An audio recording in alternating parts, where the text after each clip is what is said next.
We are live. Welcome to Football United TV. Here are the intros.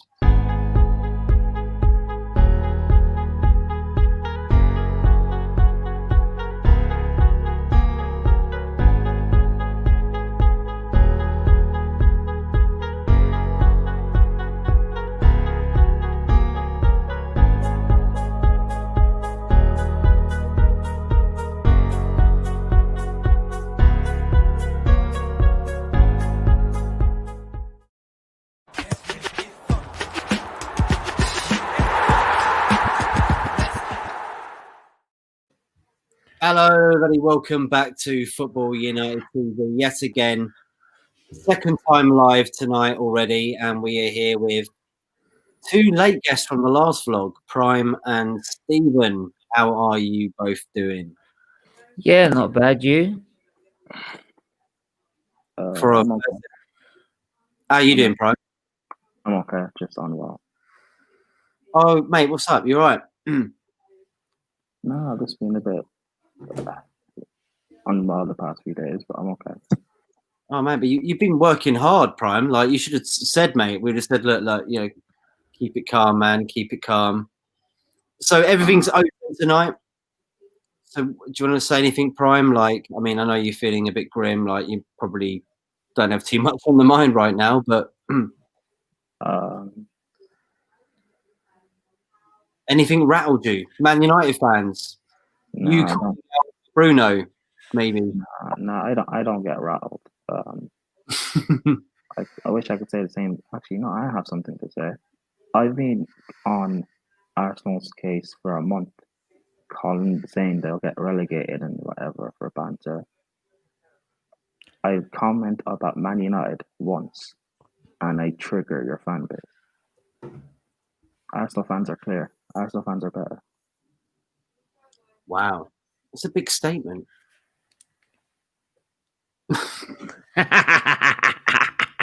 Stephen likes it. Stephen, don't celebrate. It's not by much. Hey, I know we're shit. I'm taking my little wins. Why would you say that though, Prime? Like, I know that people say that the fact that Arsenal fans and United fans are sort of similar, but you're saying United fans are even worse. Is that just because of recent social media comments, or is that just from an outside perspective of years that you've seen them? I think we're all as bad as each other, to be fair. Well, no.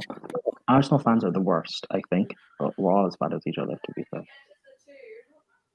We are. Like, Chelsea were giving it to Arsenal, weren't they? Prime, was that deserved? Like, for Arsenal fans to take that banter, seeing as Chelsea have slumped down since. To be fair, at the time, we did need the banter because it was that bad. You can't say it helped you though. Really, did it help you? Nah, because I just took piss out myself. Is that what Chelsea need though, Prime? Is that what they need? Banter?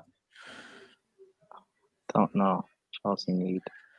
But then, isn't that what most football's about? Like, we all banter each other and have a laugh with each other about football.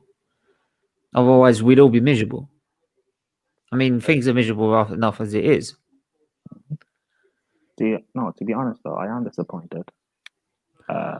No Arsenal fan came for me after winning, and I'm disappointed. Sorry, can I just say that is exactly the same comment.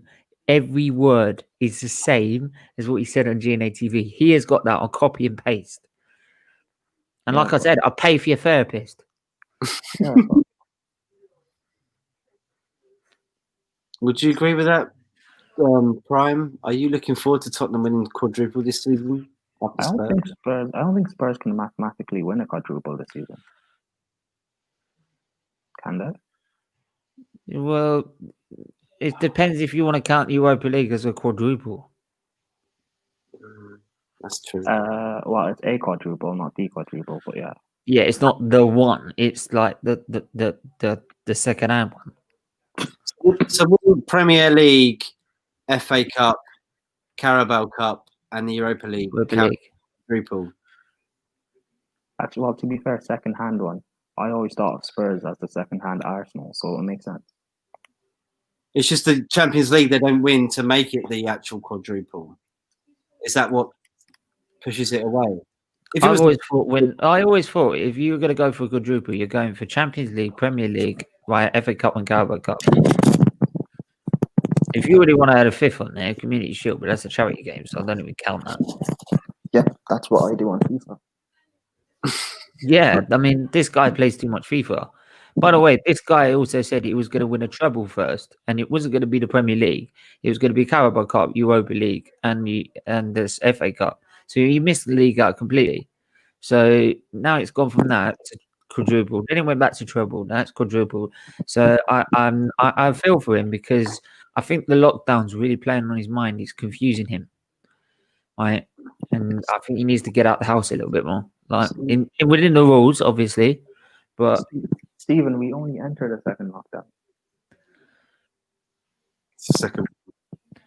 We had a tier system, didn't we? It felt so some people were in tier 3, tier 4, tier 2, but now everybody's in a complete lockdown, which is the second. Yeah, but that's exactly my point. I think the fact that like we've been in one lockdown and now we're in another, and everyone's going on about mental health, and I really do feel for this guy because I think he's so deluded. He's got mental health issues. Please tell me you talk about Donald Trump. Yeah, it depends which one, Charles or Donald Trump. Yeah. If you're trying to tweet Donald Trump right now, he's banned for 12 hours, so you won't get there. I was going to send a goodbye message. Shouts out to Shakhtar Donetsk as well. By the way, you probably can't tweet about them at the moment, Donald Trump. You never do anyway, even though you've got a bit of money into them. Prime man, like what do you think of Chelsea's game against Morkum? I mean, I know, look, lower league. Chelsea are going to lose 2-0. You think so? Yeah. Are you playing away or home? It doesn't matter. Well, I think maybe they're playing at home. With a lower league club, if you're playing on a boggy ground where it's not the maintenance of the pitch is not quite up to scratch, you might find it a little bit tougher. Yeah, it doesn't matter. It doesn't matter. We're still going to lose. You think so? Why, Prime? I think you're going to win 4-1. I'm going to say that right now. Why do you, as a Chelsea fan, think that you're going to lose? I just don't feel confident in you. Winning breeds winning. So when you're on a run of games, you feel invincible. We're playing at home. When you're losing, I hear that, Prime, but I had no confidence in Arteta. When you're losing and you're on a losing run, you just go into games knowing you're not going to win or feeling like you're not going to win. What was you going to say there, Stephen? I mean, I hear that, but at the same time, it's not like I didn't expect Arteta to beat the teams we had in the Europa League, for example. Though I had no confidence in the side, and I had no confidence in like winning our Premier League games, I still feel that Arteta was going to pull results out of these much smaller teams. So I hear that to a sense, but I'm surely against Morkum. I know everyone goes on about the FA Cup and now that you can have the big upsets and that's why we love it so. Well, maybe not so much as we used to, but to me, it still holds a place close to my heart, in a sense. Yeah, I still think that Chelsea will still come through that, to be honest. I'll be very surprised if they don't. Especially with Lampard's job on. I think if Lampard doesn't get a result there, he's good as gone, in my opinion. You think he's going to go, Lampard? Yeah, the reason why I don't feel confident is because of I was talking to Niall. Shout out Niall, he's a Plymouth Argyle fan, and Morkum have his former manager, and he was telling me about how they play and how they set up and stuff. And I see it's perfectly into our weaknesses, especially if we're playing a weakened side. So, yeah. Ads, welcome in, mate. Prime was saying that Chelsea are going to lose against Morkum in the FA Cup. Would you agree with that? I can understand why.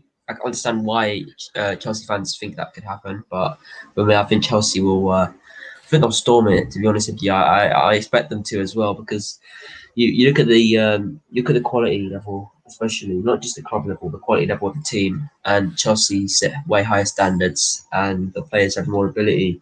But like I said, anything can happen in football, but that's definitely a game Chelsea should be winning, bro. I wouldn't just say anything can happen in football. I think anything can happen in the FA Cup, especially. Well, Tottenham can't win it. So Yeah. that's something No, it's not. No, it's not. It's not Chelsea fans that think this. Chelsea fans think we're going to smash them, and which is why I think we'll lose, because complacency will creep in. Yeah. And they'll outmuscle us or whatever, and they'll win 2-0 or something, or they'll get through on penalties. Brandon, welcome in. What do you make? How you doing, mate? What do you make of the FA Cup this weekend? And we're talking about at the moment Chelsea versus Morkum. Prime thinks and understands why Prime thinks that Chelsea might not win this game. What's your thoughts on it, even though you're from an outside perspective? No, I think Chelsea will win that game. At the end of the day, it's the third round. You expect them to go through against Morkum. They've got a strong enough squad, Chelsea. So it doesn't really matter who they bring in. I think they'll have too much for Morkum, personally. Would you agree with that? Anyone? I agree. Yeah. No, I agree. There's no extent to the reach. I just think as simple as I think Chelsea just realistically go there, do well, and if they don't, then there needs to be consequences at the end of it, man, involving the players and the manager, not just one. Yeah. If Chelsea lose the game, Lampard should go.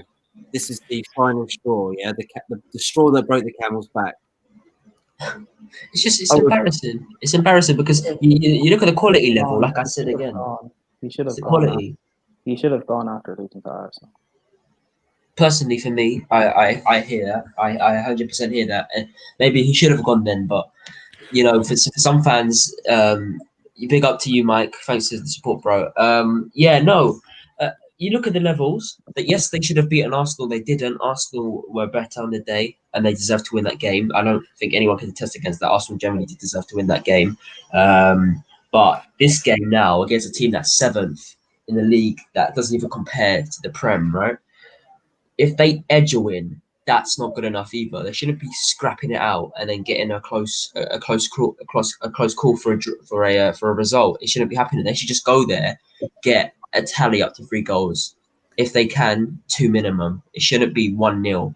If you control the whole possession, I don't care. You shouldn't be beating this team 1-0, 2-0, 3-0, 4. That's what I expect from them. If they don't do that, consequences, man. I get that, but then again, speaking of you could still see with no FA Cup game is an easy game. I'm sorry, but whether it's League 2, whether it's League 1, Championship, whatever, no game is an easy game in the FA Cup. That's why everyone goes on about it so much. Yeah, but I hear you. I've even heard non-league teams beat Premier League teams before, so it can be done. Exactly. Speaking as the actual Chelsea fan here, that's why I'm not confident for this game. When he's here, I wouldn't sack him yet, because I still think we will get top 4, but I wouldn't. They're currently 7th in their league, just in case we don't know who they are. I know that because they play them well, but yeah, Chris, I know a bit about them. I just wouldn't. I just don't feel confident going for this game. But again, if we lose, to me, it won't make much of a difference anyway, because I've always had the same thoughts about Frank.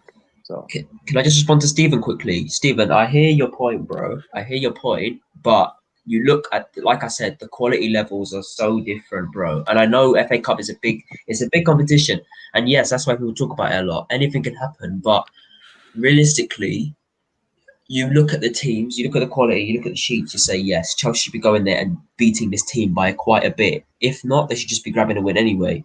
But this is a team that realistically should be beating most teams in the league. And yes, if they're not doing that in the league at the moment as well, I can understand why they would lose that game. But they should be beating them by quite a bit. And if they don't, that's an embarrassing performance. I don't care if they win by 1-0, that's an embarrassing performance because the quality levels are so different. I actually agree with that. Ads is speaking real truth there. I completely understand that. Would you agree with that, Stephen, yourself? Like, as an I agree with that. I'm not denying that the levels are completely different and that Chelsea should be walking that quite easily with the players they've got. Again, you've got a team that's not gelling well. It's not playing well. It's and it's like I've kept saying with Chelsea when they've brought all these players in, it doesn't have to be a side with fully talented players to be a good side. You just need a team that's well balanced to play well as a team. And that's where I said if you more can play against Chelsea, even with all the players that Chelsea have got, if they've got a well balanced side, they can cause real problems to Chelsea. And especially when they are so low on confidence. And to be honest, it looks like that they can't even buy a good result, even if it's a win, lose, or draw. Yeah, And that's where I feel on that. I agree, Stephen. I hear your point. I honestly hear your point. What I'm gonna say is, that I expect to win there. If they don't, then I fully understand Lampard outers. But people who have been at Lampard out and think he should have even been appointed in the first place, those are the ones I feel bad for, especially because they know that the quality levels weren't going to be good enough anyway. So what can I say? Do you think it's tough on a team like Morkum, the fact that they can't have fans and they can't get gate receipts and stuff like that? Yeah.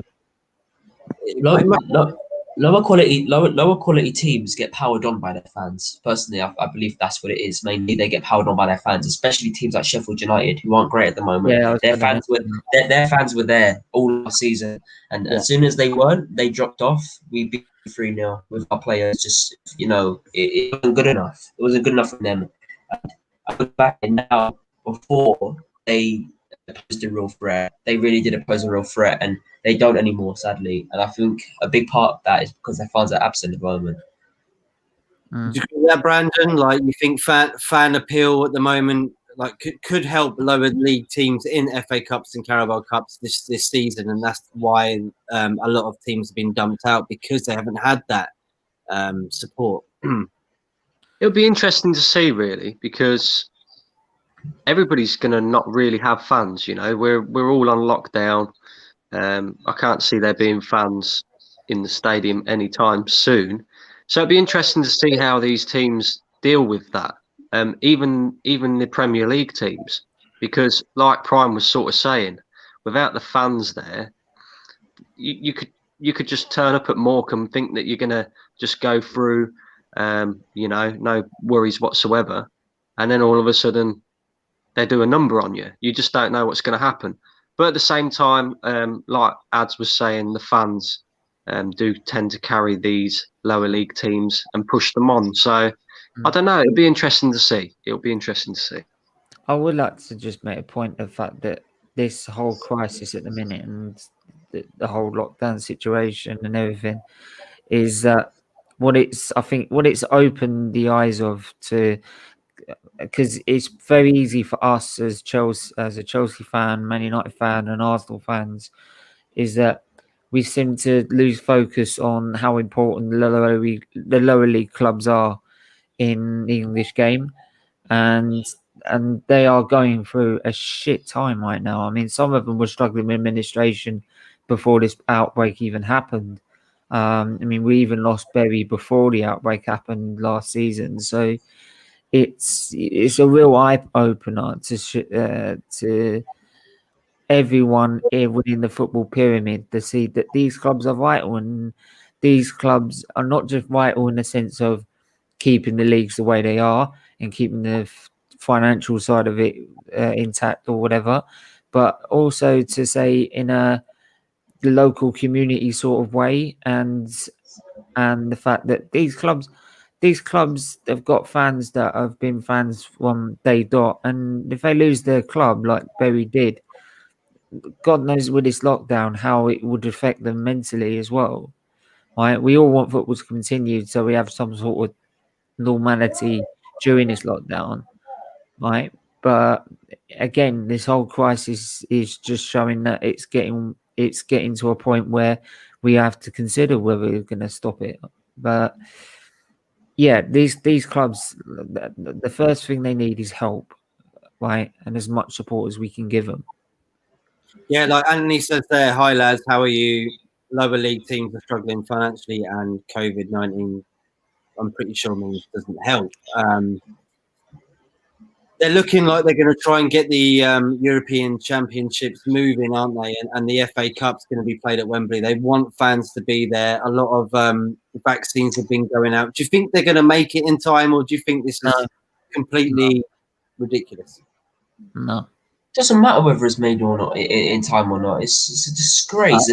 I blame people like fucking Ryan Shawcross who think it's a good idea to still go ahead with football now. It's stupid. Like he came out and said if he was in charge of the Prem, he would have kept it going and he wouldn't have taken a Corona break last season. This is why I don't like him, because he took shit. Like, who says that, man? Like, how many lives were still lost during that break? You know what I'm trying to say?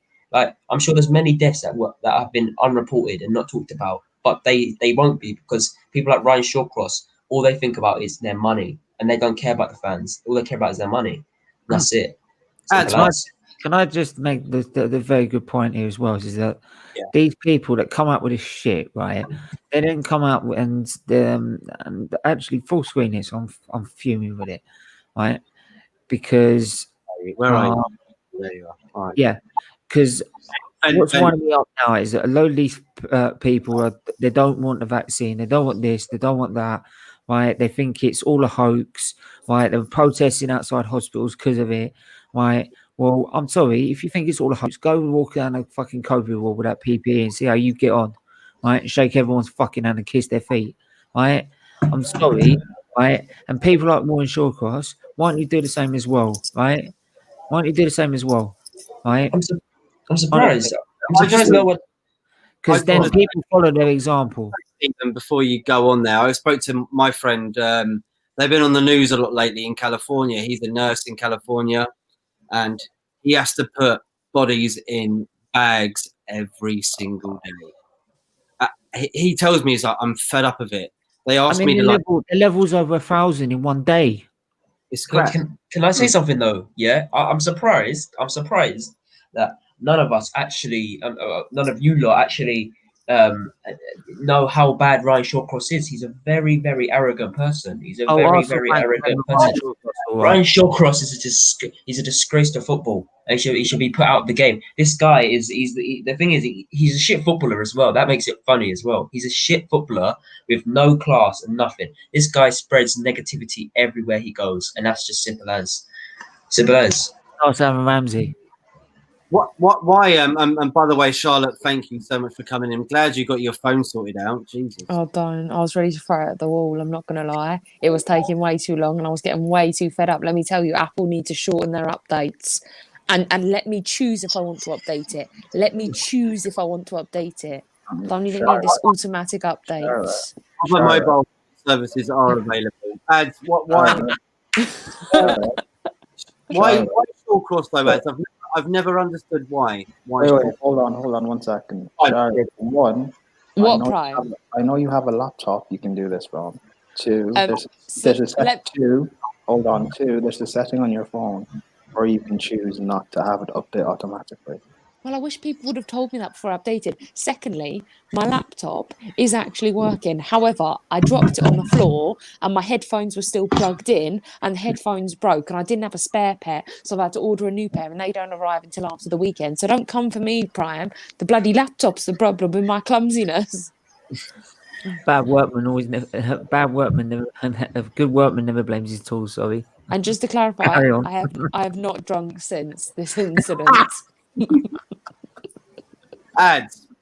Yes. So explain to us, like, I've never heard it myself, and I believe you 100%. I just want to know and understand why the Shawcross thing, why he's a bad character.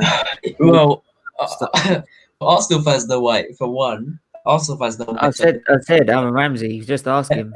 Everyone knows why he's a character. You know, obviously we won his games against Arsenal, especially back in the day. But what I'm gonna say is he what's it called? It was apparently reported by the FA, right, that he had sorry, not by the FA, by Stoke, that he accidentally posted a message he shouldn't have posted up about it being okay for people to still go out and do their thing without wearing face masks and stuff like that, and how the FA should have continued every single thing they were doing, and that they shouldn't have halted. They shouldn't have halted any games. That's what he thinks should have happened. And he deleted the tweet. And you know, Stoke have come out and said, sadly, because they have to respond. They have to report what people have seen. If people have gone to them and said, "Yo, why is Shawcross said this?" They have to answer it and pick up the pieces. It was on a site, and they what's it called? And we're talking about it as well. I was like, oh yeah, just he had to delete it because he knew his career would have been fucked. He wouldn't be earning any money from what he's doing now, would he? Because it's a scandalous comment. And you know what? This is why I like Ty as well from AFTV, right? I really love the stupid chat. Someone said Ryan Shawcross is coming for you, and Ty's like, oh, he's a disgrace. Should be put out of football. He's right. He should be out of football. No one cares about scum in football, and I'm not taking that back because people could say, oh yeah, Roy Keane, he's scum, he talks shit. He's just a voice of opinions, and Ryan Shawcross is just a voice of shit because he just talks it. That's it, simple as. And he should be out of the game at the moment. He's still in there because he played professional football. If he didn't play professional football, he wasn't part of the professional unit. Where would he be right now? He wouldn't be anyone, would he? But they're still keeping him in the line because he's done bits for a club.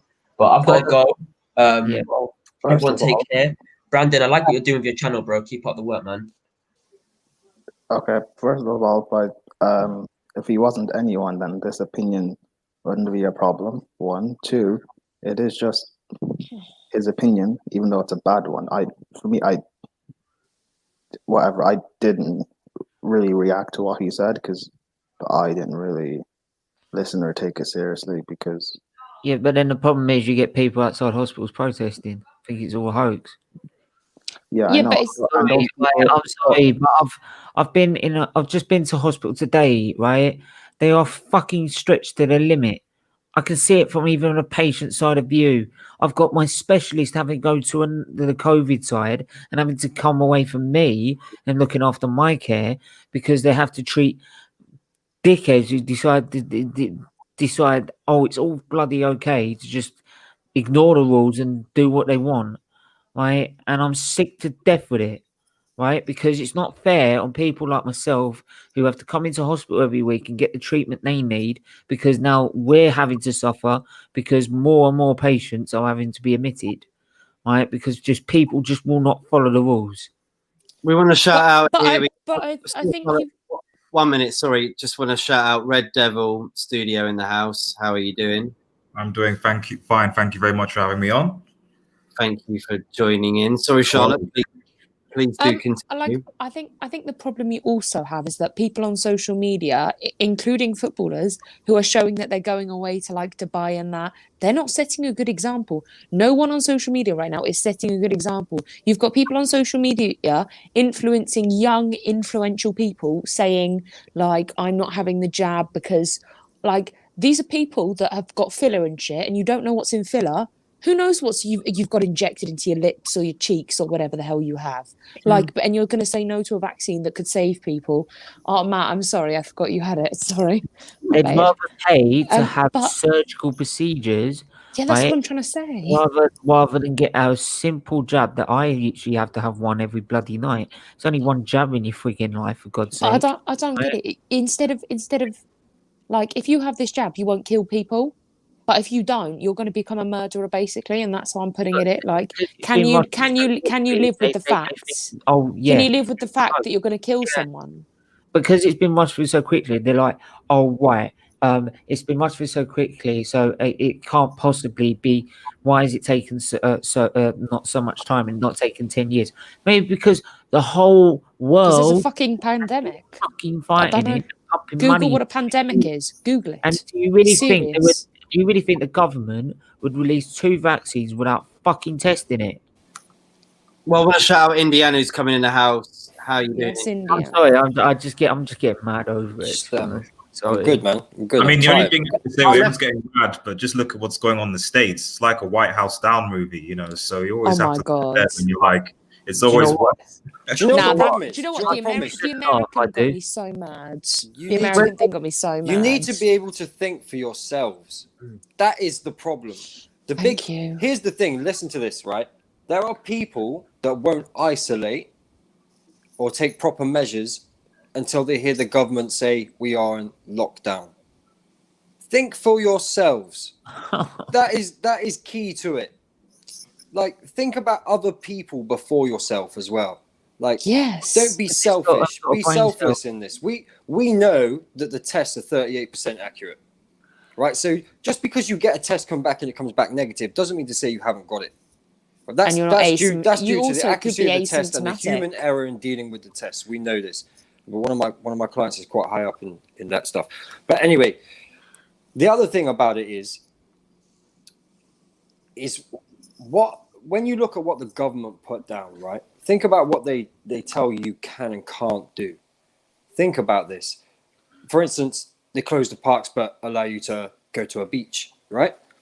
They'll do things like the restrictions. So you might be in a tier 4 category, but I know of people in a tier 4 who have driven to a tier 2 to go to a pub. Yeah. Can I just Yeah, also make like, this point? I'll just make this it's point mad. as well. Is that because I've been so ill, I know people that have been just as ill as I have, right? I've got one friend who's got a donor for a kidney, right? Right? All sorted. He can't have it. He can't have it done. Why? Because of COVID. Because people will not follow the rules, right? 2, I did my awareness show, right? The first one did. There were people from Chicago who had the same problem as I did, and they're waiting for a transplant, a liver transplant. Now, for people that don't know about liver failure and liver transplants, if you get liver failure, it's like a ticking time bomb. It's not like kidney where you get a dialysis, right? There is no way to stop it, right? It will just keep getting worse and worse because there's too many jobs to do, right? They are having to wait because people will not follow the fucking rules. The longer they wait, the more ill that kid gets. The more that kid gets, the less chance they're going to survive. Just think Yeah. that. But you've also got the problem about the fact of being asymptomatic, which means Yeah. you can literally carry the COVID gene and not have any symptoms and not be affected, but you could pass it on to anyone and kid anybody. I And think that's there's more what than you've one got to be strain. careful of. I think that's the problem. So, probably 3 weeks ago now, the missus, my mother, and a friend, they all came down with the same symptoms at the same time. Like they're all part of the same bubble, right? And so anyway, it's basically 3 households in a bubble. All came down with exactly the same thing at the same time. My mother is highly asthmatic. I'm talking nebulizers. Like she's highly asthmatic. They all got a test. She's the only one who came back positive. The only one who came back positive out of the 3 of them. And the rest of us, none of us came back positive at all. I know these tests are only 38% accurate. I know that for a fact. Like, you can't trust them. So just because you have a test done doesn't mean to say that you haven't got it if it comes back negative. Do you see what I mean? Or you're not carrying it. It's just about thinking for yourself. That is the point here. Think for yourself. Don't wait to be told. Like, I don't trust that prick Boris. Yeah. Absolutely no way. No way did he have COVID. Think about No, it. but do you know what the problem is? Sorry, a lot of people. I will give them this. A lot of people. No one saw the second strain coming. No one saw this new variant in this, like, made it more transitionable, right? It's come out of nowhere. So I do feel in that sense that you can't really blame them for that. Yes, Well, there are other things history tells But us there is that other second things wave. they've got Yeah, wrong. but there's always going to be a second wave. When you have a pandemic like this, a second wave's always going to come here, or something's going to Yeah, get I'm not worse in saying that they haven't done situation. worse. I But the haven't said- problem you have is that like all of us here understand this. Like everyone in this, like we got all understand it. But you have people like we literally like 20 minutes from me. There was like a church in Essex that like was on the news that like is literally 20 minutes from me. That they had 300 people there in a rave on New Year's Eve. Absolutely destroyed it. What sort of a church Like- is this? No, it was one of those churches that was being repaired. It was like being fixed, having work done on it. Like, what's the word? I don't know. Okay, it was derelict. It was being redone. I don't know the big word for it. Coronavirus. But refurbished. There we go. Yeah, bit like they Chelsea squad, isn't it? there was a rave there, and I'm like, this is the problem. People like them are the problem, and it's all the younger generation, like, and they just like, I know people that like are going out, like I know some of the girls I know that went out on New Year's Eve, and I basically told them in not very pleasant terms what I thought of them, but Let me introduce. Because Red Devil, could you let us know what you think? Yeah, no, I'm just, I obviously get everyone very frustrated. I mean, I'm actually a doctor myself, so like, I've Big up to you, mate. quite a lot. Big up. No, Respect. it's nothing. So even when Thank you so it much. is a big thing. no, Bruce, I'm just one in a cog, So even when But you still do something. You do something for this You're a country, part so You're respect. part of the cog that pushes. You won't believe how many doctors I've met that have kept me alive. So Doctors there are you go. literally key. Please do continue, Red Devil. I appreciate, and the thing is, I agree with what everyone said, and the thing is, I as a doctor, you've got to have to be like empathetic, and like, so part of me is kind of like, I get what obviously everyone is saying in terms of the frustration everyone have, and I just think that the empathy in me says like, unfortunately, we've never experienced this before in recent memory as a nation, and yes, people are doing crazy things, do things, and everyone, but like, this is just not something we've experienced before, and certainly not for this duration, and we don't know how long the duration is going to come on for, or what. I think people may have thought that there might have been a bit of hope around Christmas time, like going into the new year, there was going to be something positive, and now it looks like it's mostly negative. And so I can understand how so many people, for different reasons, not just the people who are vaccinated or not, or whatever, are very frustrated with what is going on, purely from the fact that we've never really had something like this before.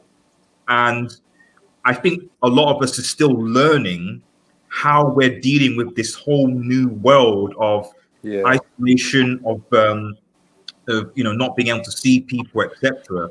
And of course, this is all boiling over, and we're obviously getting complicated stuff. And my just word is that, like, it's hope that it will get better. And we just kind of need to, as difficult as it is, just try and stick together as a nation and just try and get through it together, because that's ultimately the only thing that we can do.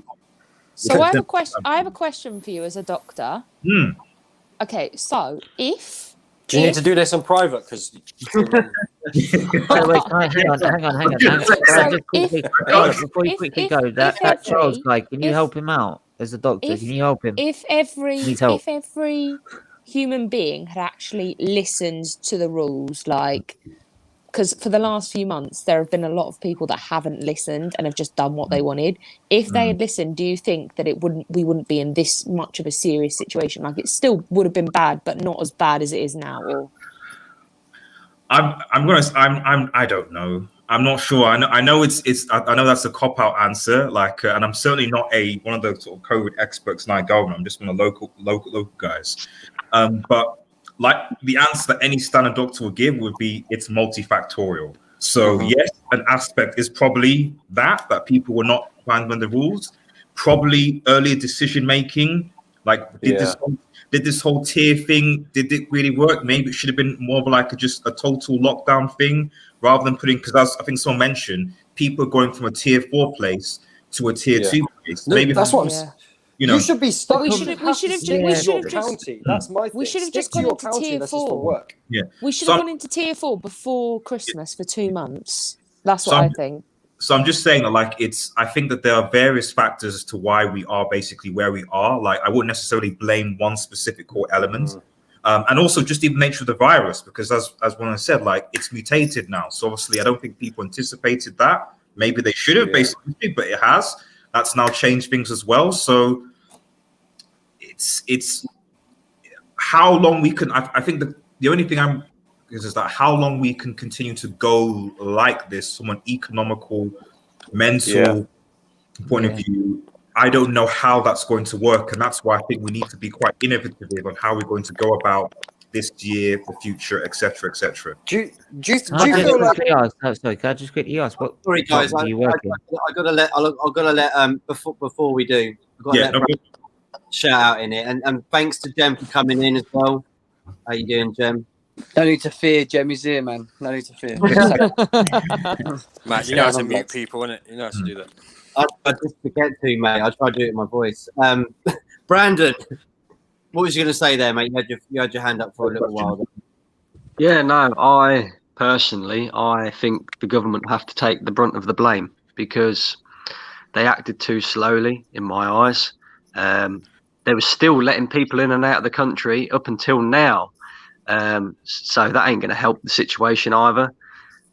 Also, I get what Indiana's saying about people need to use their common sense and stuff like that. But I do think that the rules that the government set out is more like advice than what it is rules. And we've got to accept the UK is full of fucking idiots. And that's just how it is. So you're going to get people who go, oh, well, the government haven't actually stated that you have to do this. They're just saying, we advise that you do this. We advise you don't do that. Not strict enough. And that's the problem. And Boris is a bit of a fucking moron, to be honest with you, isn't he? So there you go. Brandon, the problem is if you write a law, you have to be able to enforce that law. And that's why they haven't done it. Yeah, the problem is when the police come, they've been told to advise them. Well, you've been advised by the government. You've been advised, you don't do that. So why should now the coppers go to you and say, we advise you don't do this because of da-da-da-da-da. If you do it, arrested. Yeah, Jem, I think it should just be fine. 10 grand Fine, fines arrested, for whatever. everybody. Let's ask Jem. I know three people. Sorry, I just know three people in my university. Sorry, is like students. They tried to do a party, separate parties. All three of them, bang, straight away, 10 grand. All their money gone. What do you make of it, Jem? Like this whole coronavirus thing. Do you think this should be shut off football, or do you think? I don't know. Yeah, it's difficult. Everybody's got different opinions. Kind of. I mean, we all agree that safety comes first, but I don't envy Boris Johnson's job. Number one, I think he's unfortunate to have took over the country. You know, been prime minister of a country when we've gone into the shit that we're in. It can't be easy to be the prime minister today when we're dealing with a pandemic that's never ever happened to this world. You know, world overall. So we've got to bear that in mind. Yes, he's dealt with it incorrectly. I think there's certain situations he could have done better, but at the same time, he's never done this before, is he? Like most of us, so you kind of got to understand that to a degree. But you talking about Boris, Jim?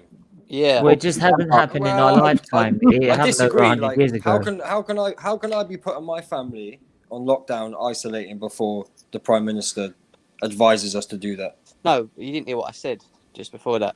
I said that he's made mistakes. But at the same time, I kind of understand it because he's not been in this position before. That's what I'm saying. I'm not condoning his mistakes that he's made. No. Don't get me wrong. There's certain things. I'm asking you a question. I was just asking, like, how can I? I'm not medically trained.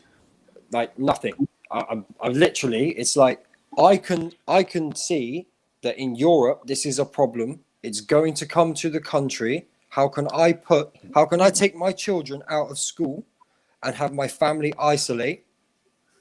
Yet, 4 weeks before lockdown, my uncle dies of COVID. So explain in this country. So explain to me how I can see that, but a prime minister can't. That's what I want to know. Like, why? I find it very hypocritical that you can stand up and say thank you NHS, but yet you knew this was coming. This wasn't a surprise. This wasn't a surprise. Like, put people on lockdown straight away. There's other countries in Europe already on lockdown. Put us on lockdown. Do it then. Do it then, and then come up with a plan of action. Don't Well, he did. dilly-dally He did. about a It's plan just of that he action didn't. The and problem then, with that, and Indiana, then is decide to put us on lockdown. he did do that, but for me, he didn't drag it out long enough, and that's the problem. He's mistiming. You know, he's misconstruing. He's mistiming. He keeps talking about vaccinations. You know, we've comes down become to like the the guinea, economy we've and become money, like the Jim. guinea pigs of countries when it comes to testing the vaccination. No other countries, you know, kind of Only enforcing it France have just onto started their. theirs. Red But- Devil but Studio. you- Red Yeah, Devil Studio. As a doctor, like what you're hearing right now, I mean, does it resemble the actual actions of what you're seeing in your day-to-day profession? What? So sorry. Phrase that question. What do you mean? Sorry. Like what you're hearing right now, does it resemble what you're seeing in your day-to-day profession? What you mean? People's people's uncertainty, or like Being or uncertain about what's going on, and do they believe it, and does it take so much for them to realize that it's actually real, and do you know what I mean? Like how far do they have to I step? mean, all the healthcare professionals are realizing it was real from time immemorial. You know, that was why earlier on in the pandemic, we're like, why don't we have the masks, the protective gear, etc., etc. And it took, I don't know, goodness knows how many months to actually get the actual gear in place in the first place to start protecting the doctors and nurses and all other healthcare professionals. So that was a big issue in the beginning. That's better now, but obviously that was a big problem, as well as, you know, just general, like, you know, how do you isolate? Because one of the big issues was if you just sort of have a blanket without really knowing what was going on, you could have a scenario where like the whole entire NHS workforce was decimated because people would have one thing or another. But in terms of what the mood is now, like I said before, and I think it's much more the sentiment we see here. I think there's a general frustration. Everyone is frustrated, you know, because people can't see maybe their loved ones, people working hard, people are stressed, people are tired, it's winter pressures, it's dark, and so on. So I reiterate what I said before about that like we've not experienced the situation before, whether that's the public, whether that's healthcare professionals, etc. And we do kind of need to find innovative ways of trying to, like what we're doing, the StreamYard thing that we're using now is an example of an innovative thing that's actually brought people together to have these conversations, which wasn't the case a year or 2 years ago. That's what I think that we need going forward, because my anticipation, I'm not the expert here, is that if I was going to take a guess, I'd say that maybe things might look better towards the summer. That's my guess. That's not a sort of a straight from the management or whatever. It's that because I would anticipate that this total lockdown is going to be till the end of February. Then obviously we're going to go back to our tier thingy again and loosen things up. So really, if you think about it, if people are thinking about a safe kind of we're going to open again, it's probably going to be towards the summer when obviously the climate is warmer, like it was similar to this year, if that makes any sense. I don't understand how a new variant they're bringing out. They said there's a new variant of COVID that's came out. How has the new variant actually been made? I don't get it. Like, it doesn't make sense to me. Well, just think. I mean, the easiest way I describe it is like, just think about annual flu. Every year there is a new, like although coronavirus is not like the same type of viruses as influenza A, the coronavirus one is influenza A virus, was flu. The nature of aerosol viruses is that they mutate. So flu, for example, every year you get an annual flu vaccine because what happens, the flu virus mutates because of the nature of an aerosolized virus, because of how many hosts it sort of goes into, because it goes in the air. And coronavirus is no different. So if I was honest, it doesn't really surprise me that much, because this virus has been around for more than a year. The pandemic was August, October last the year before last, sorry, wasn't it? Yeah, 2019, August, October. 2018. Yeah, it's been more than a year plus since it's been around. So that's more than enough time for a virus of that nature, much like flu, to mutate. But then if that's the case, how comes the variant is in this country and it hasn't had the same sort of cases in China and Germany and Italy? Like, how comes it only happened here if it's been around for as long? I mean, I can't speak because I'm not supposed to. I can't speak on what the caseload is for Germany, China, etc. Especially China, because they don't necessarily release what their actual numbers are. Numbers are, yeah. And then I'm going to disappear in a second. I should have said that. I want to let Stephen and Charlotte and Prime. Yeah, if you're still about Prime. I don't know if you there, Prime. Is Prime here? He's probably on another stream as well. Can I ask how you see football moving forward? How should football move forward safely? Yeah, What's your take on that as a doctor and a football fan? Yeah. How should football move forward? Okay, so two things on this. So obviously, compared to before, when again we didn't have, because we do have obviously more knowledge about what's going on now and more things in place. So now, obviously, the Premier League, with the amount of money that they're in, the isolation issues, the testing that they have, footballers are a lot more privileged than, I would even argue, people working in the National Health Service in terms of the amount that if, for example, a health professional gets a test, for example, it will take a lot longer for it to come back than a footballer. You know what I mean? Yeah. So Yeah.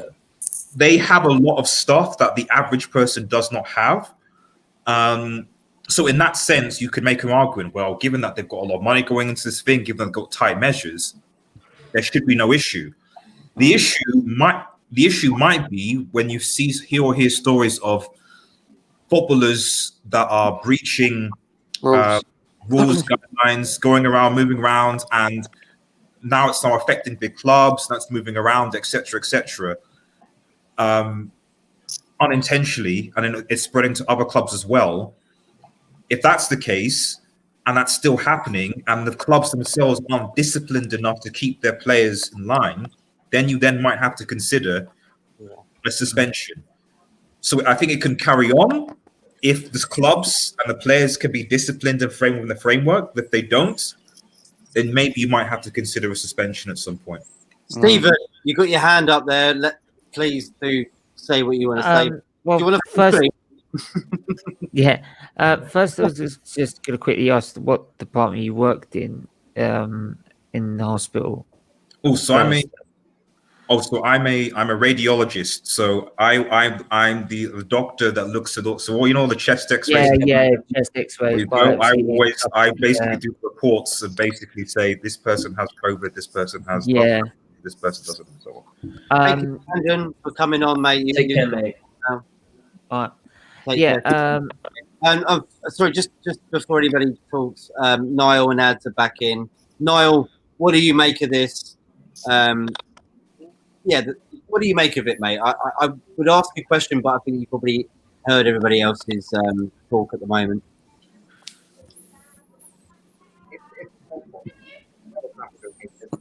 Can't hear you. We can't hear you. I can't hear you. Your headphones in. No, take your. Can you hear me now? Yeah. So I think everyone just has to, footballers have to remain disciplined, like we all do. It's a tough one in terms of sort of we've never really been under these restrictions probably since war. So it's sort of like it's difficult, but at the end of the day, we're being asked to sort of stay at home. We're lucky at the moment that we've obviously got football that we can watch on TV. So I think whilst it is difficult, we can get through it. Well, obviously the vaccine is on its way. So we've got that sort of silver lining, but it's a tough one because obviously we've been through it for almost a year now. So it's about trying to just get through the last hurdle. Can I just quickly finish what I was going to say as well? Is that I could probably, maybe for me, I know a lot of people say they've got to make sacrifices, such as not seeing the grandparents and this, that, and all the other. It's difficult for me to feel that, knowing that I've had to have 6 liver transplants, I've had to have a splenectomy and many other procedures other than that. So it's, for me, it's like, yes, it's hard, but this could just be just 2 years of like your life, and yes, we all want to do the things we want to do, but if we could just all stick together and get through this, right, and do what we're doing. I mean, if it weren't for the channel, I don't know where it'd be, because like there's nothing else they could do for it at the minute. So it's if we just stick together and just work our way through this, and then we can all get back to where some sort of normality, and go back to having the things we want to have again. It's just sometimes in life you just got to take a little bit of hardship and fight your way through it. Agreed. I want to just ask everybody this question. I'll start off with Charlotte first. Anthony Herbert, thank you so much for the comment. So, how many are you for the football to stop for a bit, or would you keep football playing still, Charlotte? Do you know what? Like right now, obviously the situation's bad. There's like cases that are coming up every week now when it wasn't before. I personally would literally threaten their paycheck. The minute their paycheck goes, they're going to start being sensible, because it's about money. Because right now, realistically, yes, football players enjoy football, but a lot of it is money based now. And if you take away their paycheck, they're going to start bucking up their ideas and actually being like, oh, if I don't get this, I lose my money. Like, or suspend them. Like, I don't care. Like, I just want the footballers to like actually turn up and do their job and not be stupid, because you're influencing young fans to do stupid shit too. Like, and that's the problem. So if you ban them, and if you show people that there's consequences, you show them that there's consequences for actions, maybe they'll teach young fans that there are consequences for your actions. You can't just do shit and get away with it. But personally, I think if it gets any worse, suspend it. So I to interrupt. Please do. I agree with points. I think one of the things that actually is really interesting that should actually been highlighted is actually what happened to Newcastle Football Club. I don't know. I think people completely forgotten, but Saint Maximin Lascelles actually had obviously had COVID and actually currently dealing with long-term effects from it. You haven't seen Saint Maximin for ages, you know. So Havertz as well. Who's the other guy in Newcastle? Because there was two in Newcastle. I think it's Lascelles. So basically their first choice centre back and arguably Newcastle's best player, Saint Maximin. Both of those players out for long-term things. So if we're talking about the Premier League and footballers and stuff like that, showing as a poster example, there you have two. And to be fair to those two, I don't think it was a going out issue. I think there was some things with the club or whatever. Yeah. But you see two players that have that are currently going through the long-term effects of COVID, being affected by it. So I think that the Premier League, I certainly the clubs like should at least highlight these examples as reasons as to why you're thinking that just because it's an elderly case, you've got two professional footballers that were key for Newcastle squads. These are this is Lascelles and Saint Maximin. Like Saint Maximin's the best player that have long-term effects from COVID, and that they, maybe not them, but certainly someone closer to them, could be in a similar situation as well. And I think maybe if they highlighted those two, maybe as Ashar was saying, that you might not get some of these footballers. Because I still think there's a mindset that it's out there, not in there. Does that make sense? Yeah. I get what you're saying. But for especially younger players with that amount of money, I think there's a sense of being invincible.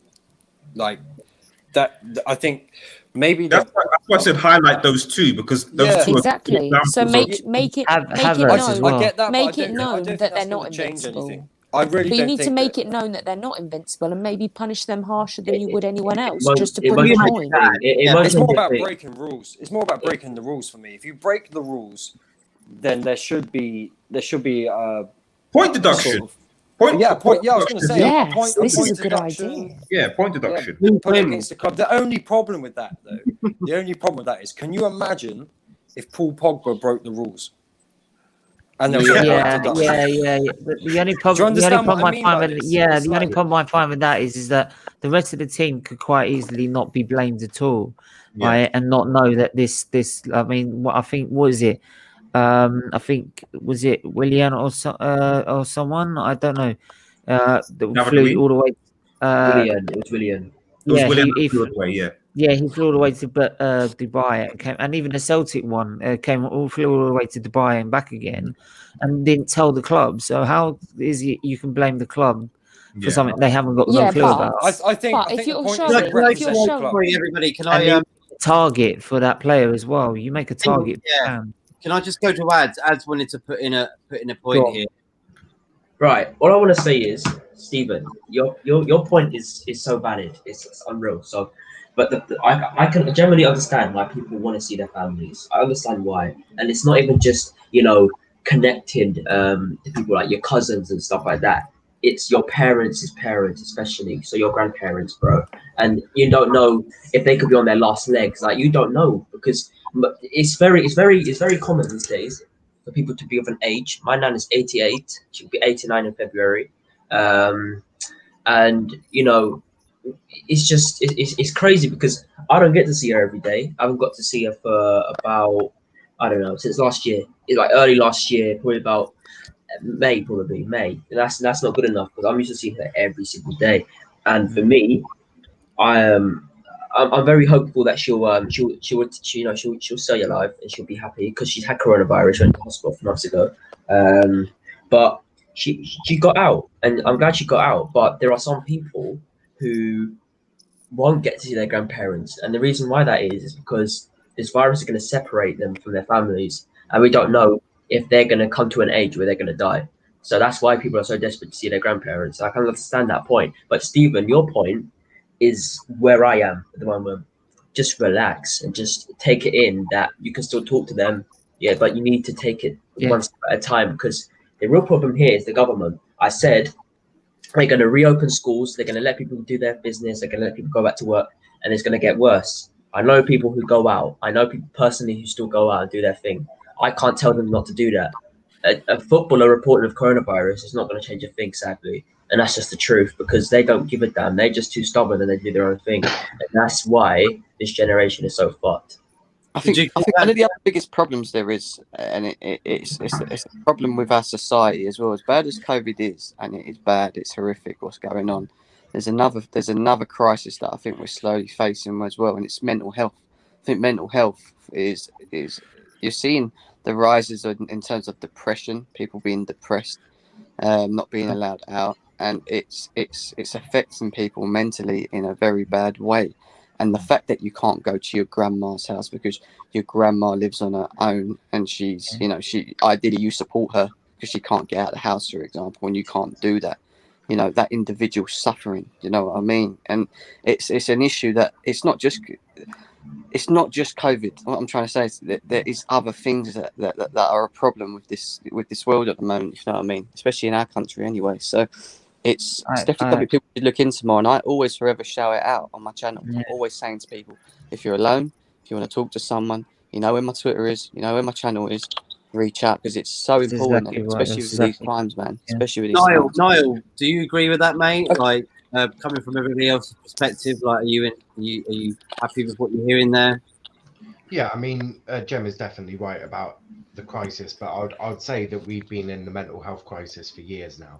That this mental health crisis hasn't been something that's been sort of just coming up. This has been underfunded for the past 5 to 10 years.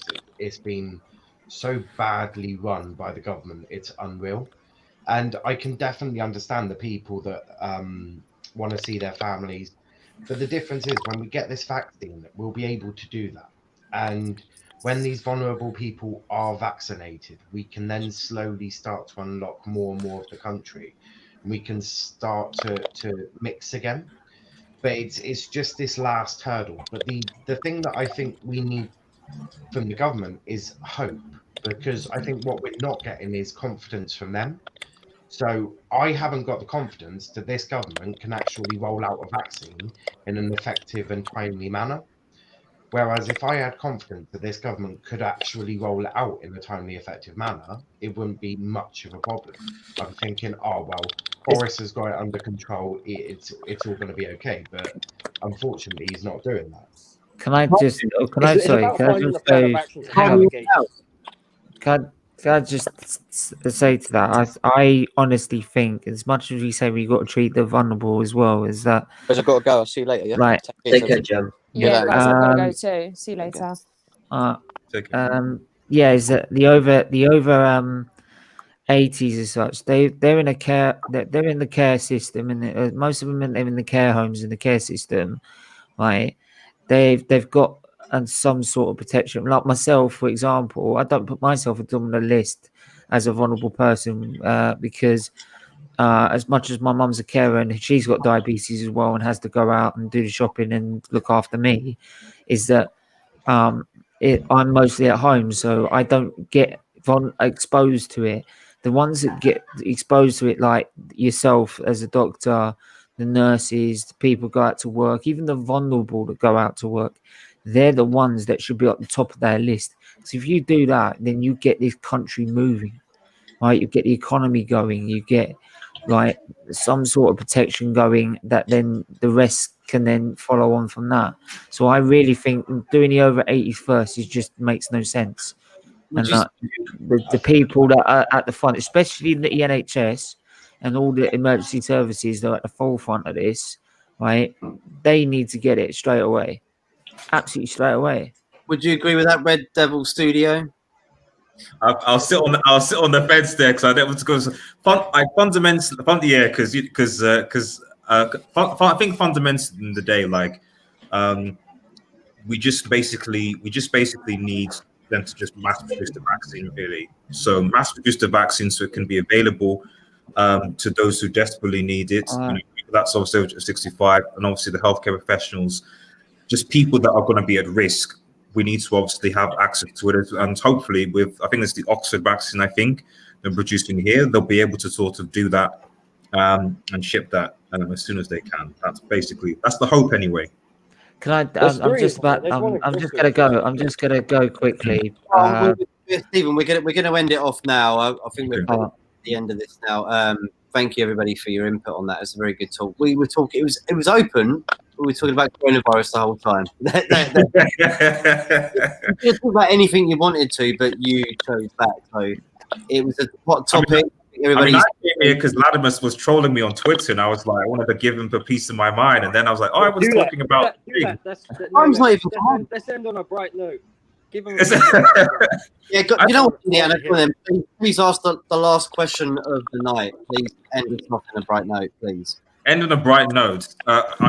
Is anyone else here Chelsea fans bar Prime up here? I'm not a Chelsea fan, but I've seen this one. Yeah. Okay, so Prime. What did I say to you? So I'm back.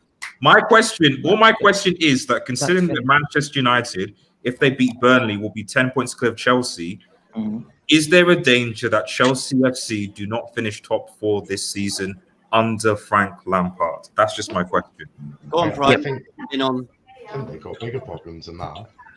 They've got to get past Morkum first. Is there a danger? Is there a danger? There's always one.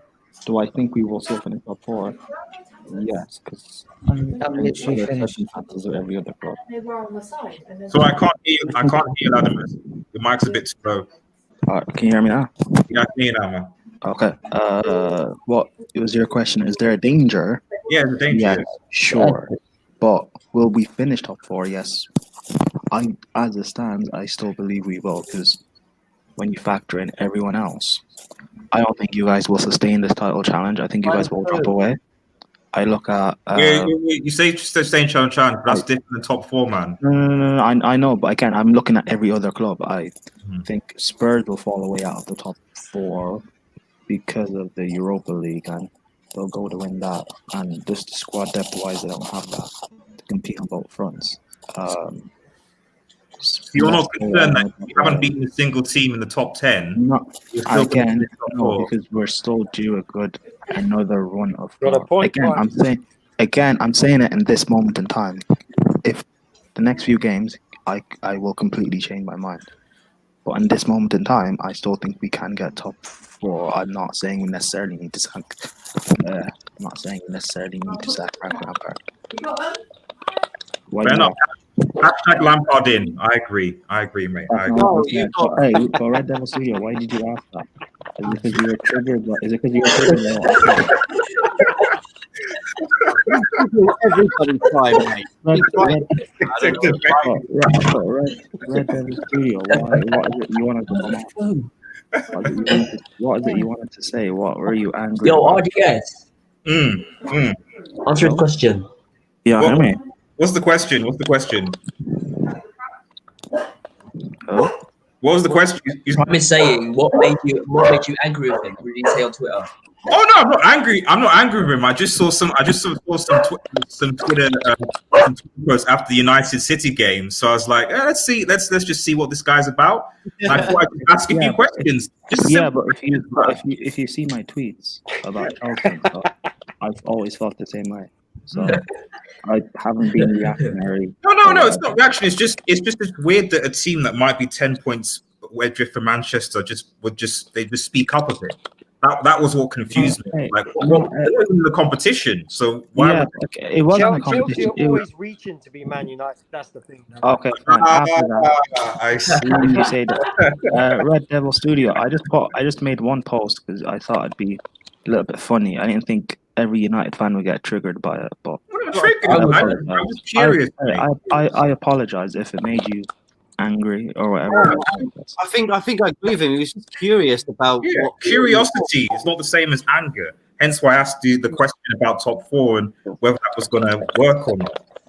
Do you think you guys will win? Do you think you guys will win the league? So I said again. Do you think United will win the league or sustain the top challenge? I think United can sustain a title challenge, whether they win the league or not. But they can. But there's possible to sustain. Why not? Until the end of the season, you'll sustain the title challenge. Why not? We have the best. We have the best since the beginning of 2020. We have the best form in the league. I know. Niall, that's the evidence. I know. Niall, who do you support? I support Plymouth Argyle from League One. So. Who? Plymouth Argyle in League One. Plymouth? How far? Oh God! Mate, we've been in League Two, so the fact we're in League One. Arsenal fans have no right. They have no right. Arsenal fans have no right to go like, this nonsense. Because guess what? You lot didn't beat Chelsea. If you lot didn't beat them, where would you lot be at the moment? In the relegation battle, going down to the Championship, then League One, then League Two. League One, mate. Yes. No. You say that, but Leeds managed to get relegated from the Premier League down to League One, so it isn't completely out on this world. Yeah. You could effectively have been coming to Home Park. I agree. Wait, you can try and banter me all you want. I'd banter myself, mate. You never know. Are you still Arteta out? Just out of curiosity. Absolutely. Oh, is Arteta in? I'm Arteta in. I'm Arteta in. Personally, I think, no, I'm joking, man. He's not good enough, is he? He's not good enough. He's not good enough. With Arsenal fans, you're in, out, shake it all about. No, Matt, that's the delusional one. No, Steven, that is your fan base. That's your fan base. Your fan base, listen, I've seen better things on the bottom of my shoe, bro. Listen, your fan base. Hey, whoa! I won't even go that far. No. I saw Ollie out trending last night after you lose one game. Are you joking? No, you can't educate everyone. Some people refuse to listen, and that is the problem. To be fair, Ollie out trends when we win as well, because you see it trending when people are like, when people take the piss out of it. So Ollie is trending when we win or lose.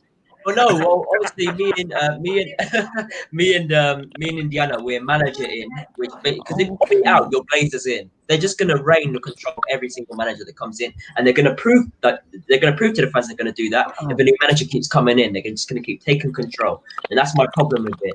But all I'm gonna say is, Arsenal fan base, listen, it's all it is people who. They just diss off the big content creators in our fan base, and they diss off done in recent years. Who are Arsenal fans to disrespect us? You lot have lost to how many farmer clubs? How many clubs that contain farmers? How many clubs? You lot listen. You lot lost nil. Sorry, you lot drew 0-0 No, I wasn't near it. Libson, and Sort you her out. and his all the They fan won. base They was like, lost oh, 1-0 to Burnley. yeah, exactly. Anthony's a strong Arteta router, but She obviously moans at me about leaving stuff I around. told you about this. Jesus. regular. Is she? Is that an Arteta? Is that an Arteta winner? Yeah, no, I think we've seen. No, it's just my sister leaving things around. Well, Stephen, explain to the people why you're Arteta out.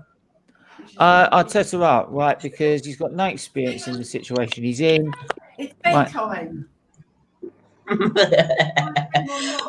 not my mum. I know I'm a kid in that, but gee, that's not my mum.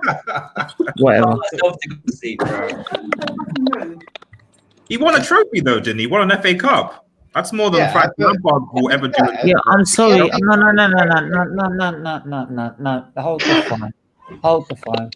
He's lost Red 6 Devil games Studio, on the pound. he's a fraud, We've don't been talk. threatening with relegation to the point we actually looked like we were getting relegated. And now people, because he's won 3 games on the spin, 2 games by which we should be winning anyway, right? Maybe even the 3rd if you count Chelsea, right? But I'm sorry, you can't sit there after 3 games and say, "Oh, now he's all back," and it's Arteta. Stephen, he's back, isn't it? World class I'm manager. sorry, Here he that first team was not playing for him, right? Yeah. He's made stupid decisions like let Saliba out on loan, but he keeps fucking Mustafi, right? How does that work? No, I'm sorry. Stephen, I'm still He's got saying. no experience. He's got no experience of what he's doing. The board have got no experience. I might as well have applied for that job. How do you Stephen, concede so many goals with 9 centre backs? Yeah. That's the point.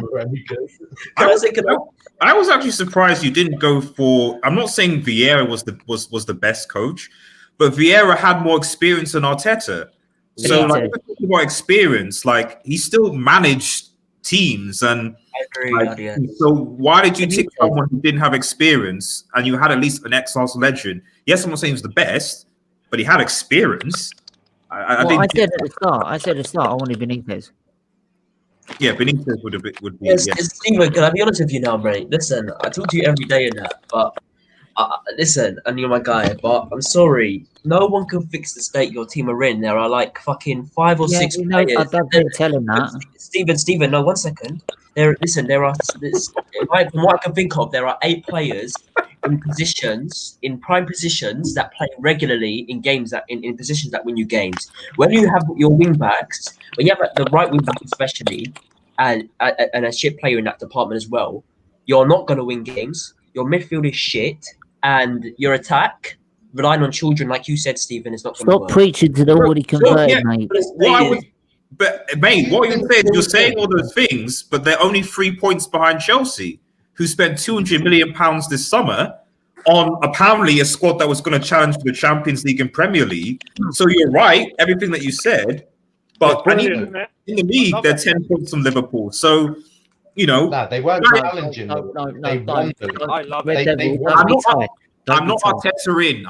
What I'm saying is that like it's just fascinating how everything you said is right, and yet on the flip side you have another club that did invest, that did back, etc. And right now the only difference is 3 points, and that could change when the league comes back as well. All I'm gonna do is Indiana's catchphrase. I love it. Listen, all I'm gonna say is, me, Indiana, Matt. Listen, and RDS. Listen, rep him Man United. Yeah, listen, we are not currently after yesterday. I see us bouncing back. I honestly see us bouncing back. We bounce back to the top extent. No, are we capable of doing it? Yes. The problem with our team, especially, is consistency. And if we were consistent, we honestly wouldn't be bantered as much as we are. I think that's the truth, to be honest. Yeah, I also think you got the fact there's that group of players, players, sorry, have not got a winning mentality. I mean, you've taken those players to 4 semi-finals now, and not been able to get through one of them. So I think there's a mentality issue there as well. That's going to change though, because I've done some research, right? And this is all just completely crazy stuff. But I got bored. We're in lockdown, so Matt Busby's birthday was on the 26th of May. Am I right? Yeah. You won the treble in 1999 on the 26th of May. The Europa League final is on the 26th of May. You're winning the Oh. Europa League final. Don't start with those stats. Don't. Calm down, man. Think about it. You're not gonna make Yeah, me believe calm it. down. Don't do it. Your United are Europa League champions. Clip this video. Clip this video. Clip All I'm this gonna say video. is, all I'm gonna say is, obviously my dad is Indiana, right? He's you know, he just loves. We just love bantering Arsenal. It's what we do, man. We wake up in the morning, all it is just making Arsenal jokes and shit. But all I'm gonna say is, right? All I'm gonna say is, we get behind our manager. Do we criticize him? Yes. But Arteta, he needs to go. You get behind your manager.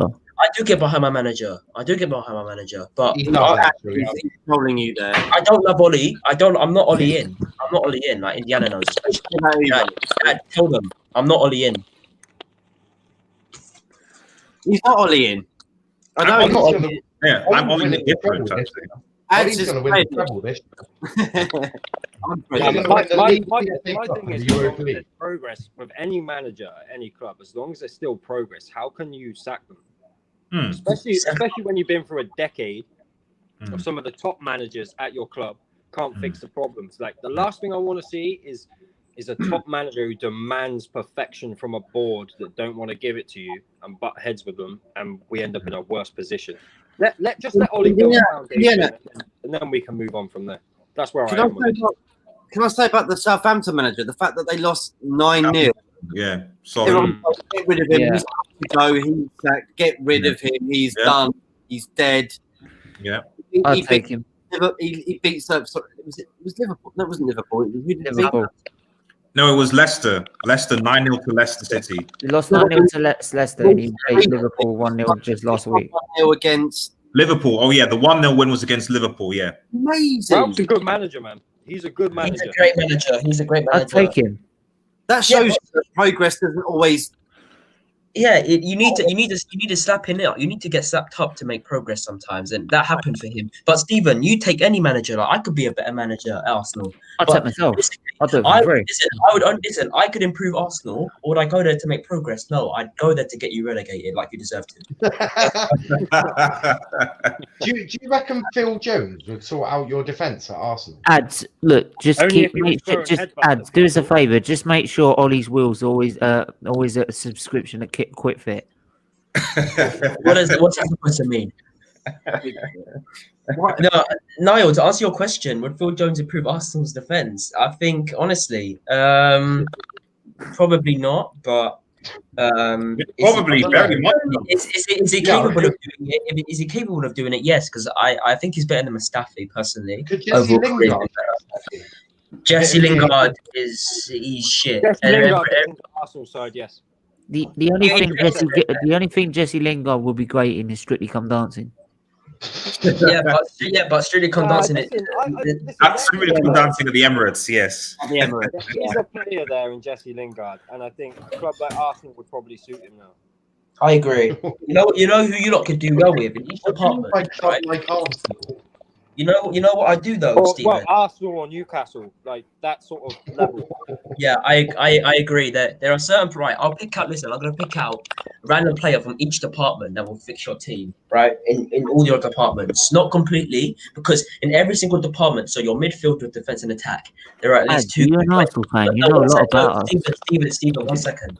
Yeah, because my dad was an Arsenal fan. He literally told me every single thing there is to know, right? But I'll say this to you now. There are players in the Premier League, 1 player, 2 can solve your problems because there are at least 2 or 3 good players in each department, right? You lot get in. So I want to change the goalkeeper because then, personally, I think it just gets too much hate. He's just not consistent. That's why he gets so much stick. But when he is consistent, he's a decent goalkeeper. Right. If you look to take Bailey in the defense, if you look to take Lingard in your midfield, and you lot were to also take someone like fucking, I don't know. Oh, you need more of a winger than an attacker, don't you? More of a winger. Do you know what? We don't have any wingers. We don't have any wingers. we need- Not us. Not Man United. Not Man United. Not just Man United. Arsenal should look at. Arsenal should look at James Ward-Prowse. I'm not even joking. Like, yes. that guy guarantees you 10 goals a season from set pieces and free kicks and stuff. Creativity. You know Arsenal's biggest mistake? Getting Nicolas Pepe instead of Wilfried Zaha. That No, was no, my. no. There's a Your bigger thing- mistake there. There's a bigger Ooh. mistake is the fact they can't buy top players because of the amount of money that they've spent. They bought Pepe, put him on money, and then bought Willian to replace him and put him on 200 grand a week. That's why they can't get top players in. Yeah. And then put No, Ozil on 350. but I'm and just saying that Aubameyang. before that, they weren't prepared yeah. to pay the same. They could have had if they've got Zaha. Zaha feels you don't even need to go out and get Willian. You've got You a don't, player that's right. there that's really proven that plays on that wing that is still carrying Crystal Palace. Let's be frank. That's right. Like, I still don't understand the logic behind why they went ahead Sure. with Zaha. You know what they should have got in though, RDS? 5 You know mil they should cheaper, have got that's in. the logic. Actually, there are two wingers from Palace they both could have got in. They could have brought in Aze and they could have brought Zaha. Them two players alone would improve their attack because Aze can play midfield as well. He can play as a cam. And you saw his goal, you lads. Sure, we all saw his goal against Sheffield. That was an effortless run and a beautiful goal, beautiful finish. And he's only like 19, 21. Matt, you're on mute, mate. Talking about Mike, you're on mute there. Sorry, I'm on mute myself. I was going to say, like, can I ask about this comment? I don't know who said it. I didn't say it. I'm pretty sure none of you did, but maybe you did. I will say this. I've got to go anyway, Um, guys. Stephen, Take care, man. Well, Man as well, man. See you in a bit. 5 minutes anyway. I just want to answer this question of yeah, like I said, can everyone answer this question quite just subscribe easily. to my channel and I'll speak to you guys some other time. yes, I'm live tomorrow at 5 p.m. Saturday. I've got my watch along with Arsenal and Newcastle. If anyone wants to jump on. brilliant. Cheers, Stephen. Thank you so much for coming Take on. care, man. See you in a bit. Rest well, mate. I was responding to my comment that I made, isn't it, about Ollie? Yeah, but it's easily answered. It's so the whole thing about the manager in for me is I don't really care who the manager is. Same. I've got no emotional attachment to Ole Gunnar Solskjaer being the manager at Manchester United. Yeah. As a player from my childhood, yeah, great, loved him. But as the manager, no. So for me, manager in means the board backing the manager, actually having a plan, bringing the manager in for a specific reason and following through with that plan, not just making top 4 so you can get Champions League money. Ambition comes from the top, so I need to see a first 11 built first before I can think about which manager do I want. I need to see them back this through. Unless, listen, if we drop down to like 16th or something like that, yeah, cool, get the manager out. If it's a manager issue with that, cool. But if there's still progress under a manager, I need to see the board and the club back him, build something, some sort of foundation. And then you can look at, okay, who is the manager who takes us to the top level? Who's winning us titles and Champions Leagues? That's why it's different for me. I mean, to interject, Indiana. I mean, this is me speculating here, but from what I can see for Manchester United, it seems to me that our direction, I think we're moving less and less away from the Real Madrid, maybe Chelsea, if you want to ask, type of model of going out making. I mean, I'm not saying that we won't make, solid signings, but the impression I'm getting is that we seem to be moving away from that to actually buying in quote potential, which is why obviously we've got Diallo in, which is why we've got Caicedo and stuff like that. And so it seems to me that we almost wanted to be like, would you say like even like a Liverpool, maybe like a Liverpool, like we're hoping basically that the young players that we're building in with potential are going to be able to sort of come into the squad and do really well, and then maybe in the future you could sell them off for a profit, but really take them to heights. I don't see this board right now doing, say, what Chelsea did, and are going to spend anywhere between 100 200 million on getting established or potentially established players to solidify the Manchester United squad. It seems that we're more likely going down the Caicedo, 19, Diallo, Palestri, all these guys are coming in and stuff like that. Hopefully, one of you guys will be able to help progress this team, because that's our mindset going forward. And I think that a lot of United fans, I'm not saying anyone here specifically, but I think we're still in the mindset that we are going to be competing for the best. We should be getting the best, competing for the best. I just don't think that's the board right now, where their vision or where their goal is. If that makes sense. I agree with you. And I've said it on this channel, many channels. many times. I feel that what's actually being built is from the ground up rather than from the top down. And that is, if you think about it, these are business people, right? So what's their aim? To make money. They know they've had the blueprint LVG, they've had the quick fix in Mourinho, and they can't get a plan together where that's a sustainable move anymore. Like, it just won't work. So they're thinking long-term goal now. It has to be a long-term plan. And that's the reason why we have these ex-academy coaches in the first team. That's the reason why we have Ole Gunnar Solskjaer there. That's also the reason why we're buying all this young talent. Like the kid we bought from City, 600 goals in academy level. Diallo's like, what's it, 34 million or whatever? 37. 37. He's going to be part of the. He's going to be part of the. Sorry, someone said Jobs. I'm just saying. I don't understand how. So I'm seeing a lot of United fans say that he's going to be in the under 23s. I don't understand how a 37 million player, basically the same amount as Van der Beek, is going to be relegated on the 23s. That is surely a. I don't think it's that. What I've said about it is that he won't play until he's ready to play. So what I'm saying is that Solskjaer would assess him, and the coaching staff would assess him. If he's not ready to play straight away, then he will go into the under 23s and get game time and learn the system through the under 23s. If he's ready to play, he will play. That's just the way it is. Like, I was saying, don't be surprised if you don't see him in the first team in the first few weeks. Do you know what I mean? I just think it's just odd. Like, I just don't know. I guess what I'm saying is I just don't know many teams that would spend 37 million on a player. I'm not saying he's going to be in a starting 11, but in my mind, basically what I'm saying is, in my mind, I basically think he's going to replace Daniel James. Like, so he's going to be on the bench, coming and impact that way. RDS, he does. And I just wanted this message as well. I said my grandparents got me into obviously my dad as well, but I don't live with my dad though. I mean, so my dad was an Arsenal fan, my mum was an Arsenal fan, and my brother was a Chelsea fan. And yeah, man, that other comment as well about I'd bring Fred to Arsenal if I was the manager. Of course I would. Like, why wouldn't I?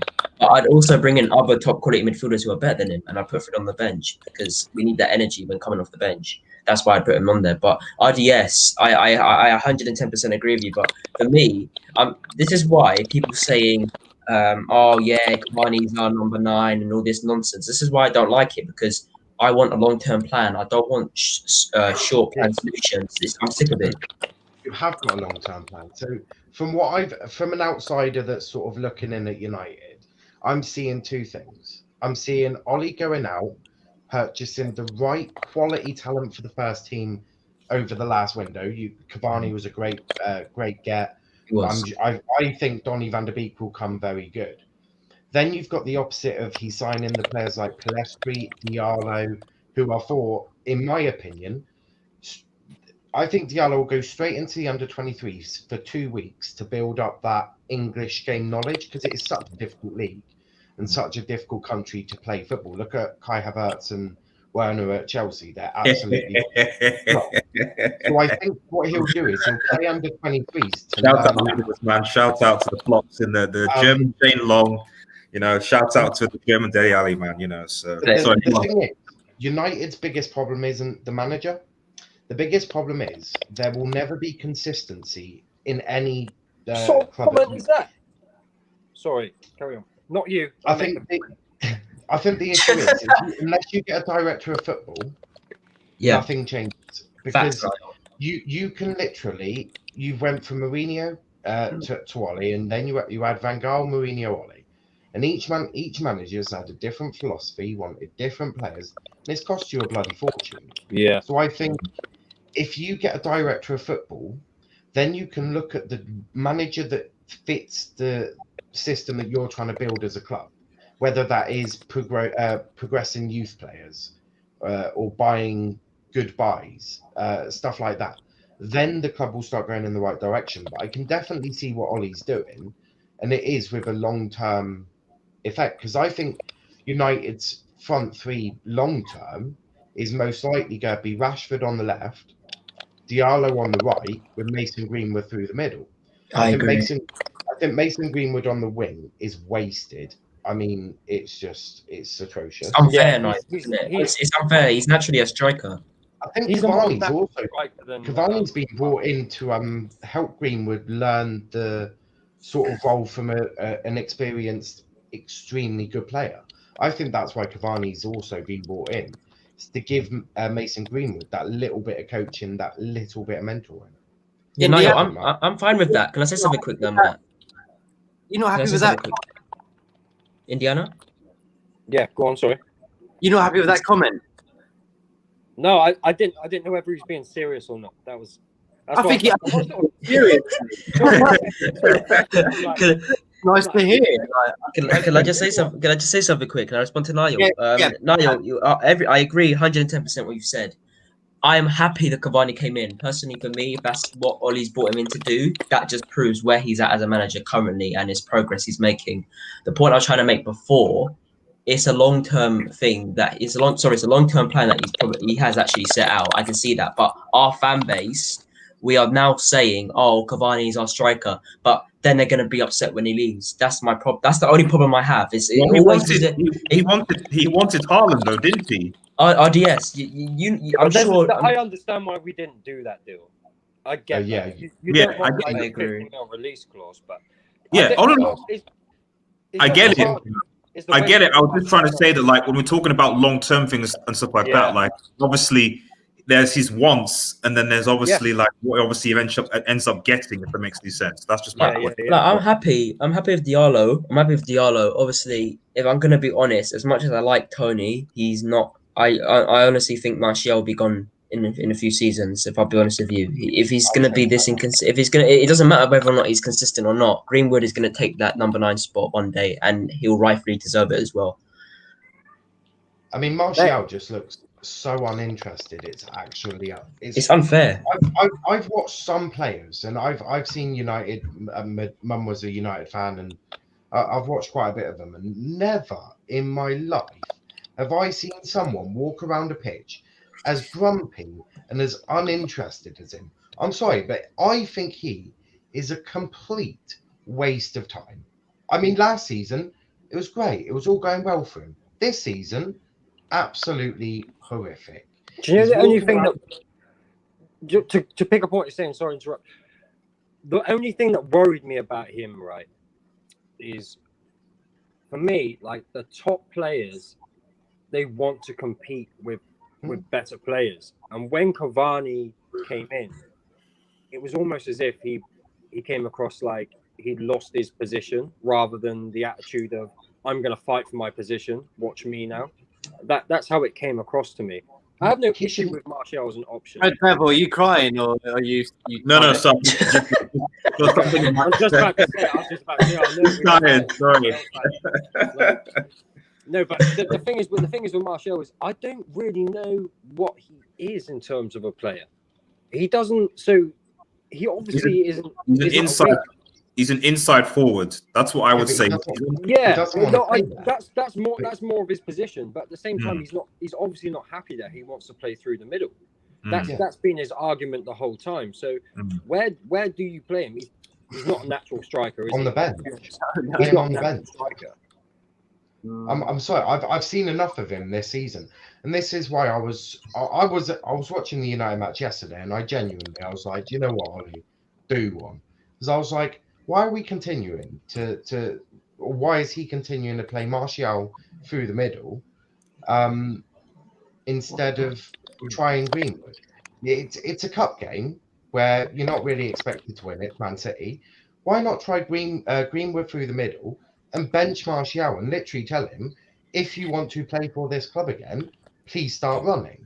Until you start running, you sit on bench. I agree, Niall. I agree. Isn't it interesting? Isn't it interesting though that we're having this conversation now about all the things that Mourinho was having the conversation with the board when he wanted to move him on, in the sense of he didn't think he could get more out of him, and he wanted Perisic at the time, wanted to move him on.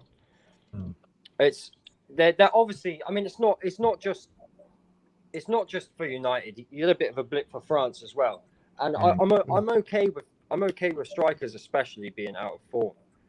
My thing is with Martial is there are things that frustrate me, And when you're talking about the starting number 9 playing through the middle, I don't think he has all those qualities or abilities actually to be that lead the line player. In defense of Martial, to be fair, like I do think that like there is a lot of stuff that he does do off the ball that isn't that we don't take notes of. And like if we're looking at a number 9 that's not prolific, I'm not trying to justify it, but like Nino is a good example of that. You've seen that at Liverpool, and actually you're seeing the effects of that this season because Liverpool was struggling to score goals.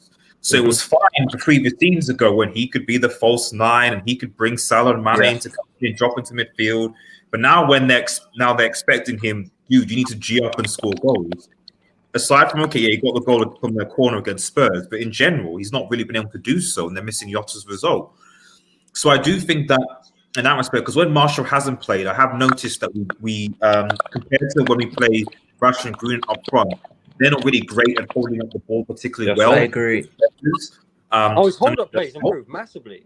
His hold-up plays improved massively. Like I can't knock him for that. It's more of if he's the player who's highest up the pitch and crosses are going in the box. Bust your gut to get across the keeper or the front post. Do that. Can I be honest now? He can do it, and that's my problem with him. Yeah, it's like it's a choice. It's not an instinct, and that's why I have the issue with it. Can I say something quickly? Go on, Because I want to be honest right now.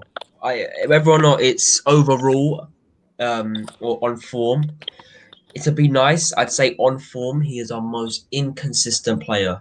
Because last season, all of us were getting gas. Let's not lie. We were like, yeah, this guy's actually doing bits at the moment. Let's hope he can carry it on. I was one of the ones saying, let's hope he can carry it on, not he will carry it on. And that's the fans get actually too overhyped at the moment. And I'm sorry to say this, but Martial, I think this is one of his last seasons at United.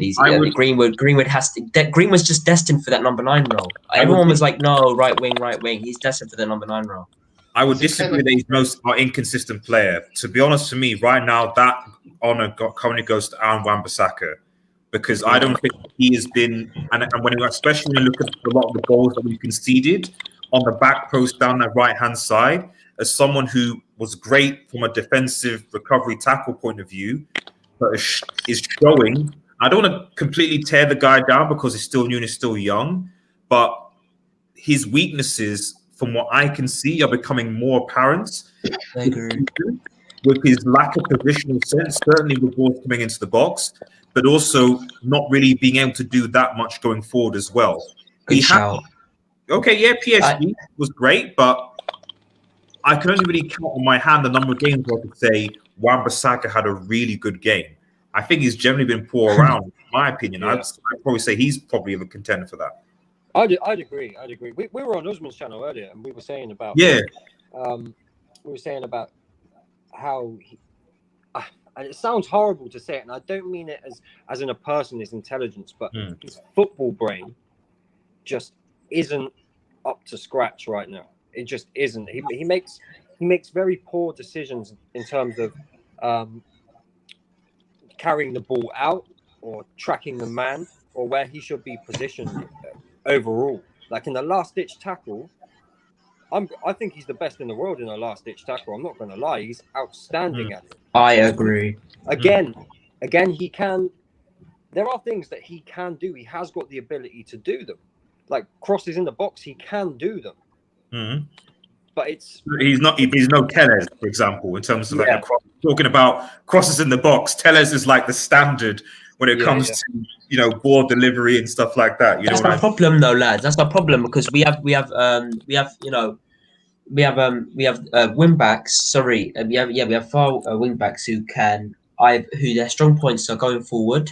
Then there are some whose strong points are tackling, but you put that together, their weak points are attacking for the ones who can defend well, and their and the weak points for the ones who can attack well are their defending. And I saw Tellez make a great tackle the other day, right, when he did play, and it was a brilliant one, but he's not consistent when it comes to tackles, and this is the problem I have. People say, oh no, these people are bad at tackling, they're bad at passing, they're bad at going forward. For me, Tellez is not consistent with his tackles. Luke Shaw he's progressing going forward, and we've seen in the past 2 games. Is it still 100%? No, it isn't, because he hasn't been consistent with it in the past. And when you only lately progress through it in the middle of your career, it's not the best sight. You need to pick up onto it as soon as you get into the system. And for me, Wan-Bissaka, him going forward, yes, it's making a decent amount of progress. He is trying to move forward a little bit more. I've been trying to see what he's trying to do, but him going forward at the moment, it's not bad. It's just inconsistent. Same with Fred's passing. It's good, but inconsistent. And that's the problem I have. Consistency. You're never going to get, there's only a few wins. I know we talk about United. I know Latimus is obviously, I think it's a lot of United, and then Latimus is Chelsea. So I'll just make a shot that hopefully you guys will be able to do something this season, because the pressure is certainly more on Lampard than it is on Ollie. Just in case you're listening, Latimus. There's one wing back, in my opinion, that isn't getting much of an opportunity. And he can play on both wings, and every time I've watched him, he's tracked his runners. He's been very good. Talking about our guy Brandon, aren't you? You're talking about Brandon, isn't it? Brandon Williams is a very good player. Now, what I don't understand, and maybe he's had a falling out with Ollie, or maybe Ollie's had some sort of brain damage that he hasn't seen him. But the thing is, Brandon Williams is a very talented player who can play on both. Now, you're lacking someone to cover Wan-Bissaka, right? Who has also this season been not great. Why not, in some of the games like Sheffield United or some of these other games, why don't you go, Brandon Williams, here's a shirt, get on right back, and we'll give you a run out. We'll see what you got. I mean, think that's the no reason way... why he's going out on loan. Yeah, but what's the point of sending them out on loan when if Wan-Bissaka Premier League experience? Yeah, but if Wan-Bissaka gets injured, Brandon Williams is there going to be grinning on loan, going, right, Ollie, how's it going? I'm on loan. I don't think even Brandon Williams was even, when he was injured, he wasn't even called. It was actually Twansibi and Foster-Mensah that came in. What is the problem? Because I watched Brandon Williams last season, and every time he played, I was really impressed. I mean, he had his head cracked open every game. Not every game, but you know, he was a good player for his first breakout season. Good, yeah. I mean, I think he's got all the attributes. His experience that's lacking, and he's still a young kid. What I would say though is we currently have a player on loan who's actually doing pretty good at one of the clubs right now, challenging for the Serie A title, and that's Dallo. Dallo is actually doing. Oh, come on, yes. I don't want him. I'm only speaking to AC Milan fans. AC Milan fans tell me that they're repping up this guy. So it's not from. He's a good player. He's a good player, but like I said, this is where I differ with Brandon Williams as well. Brandon Williams, he is aggressive, and that's what we want from a player, and that's why I agree with Niall to an extent. Last season, his breakthrough season was brilliant.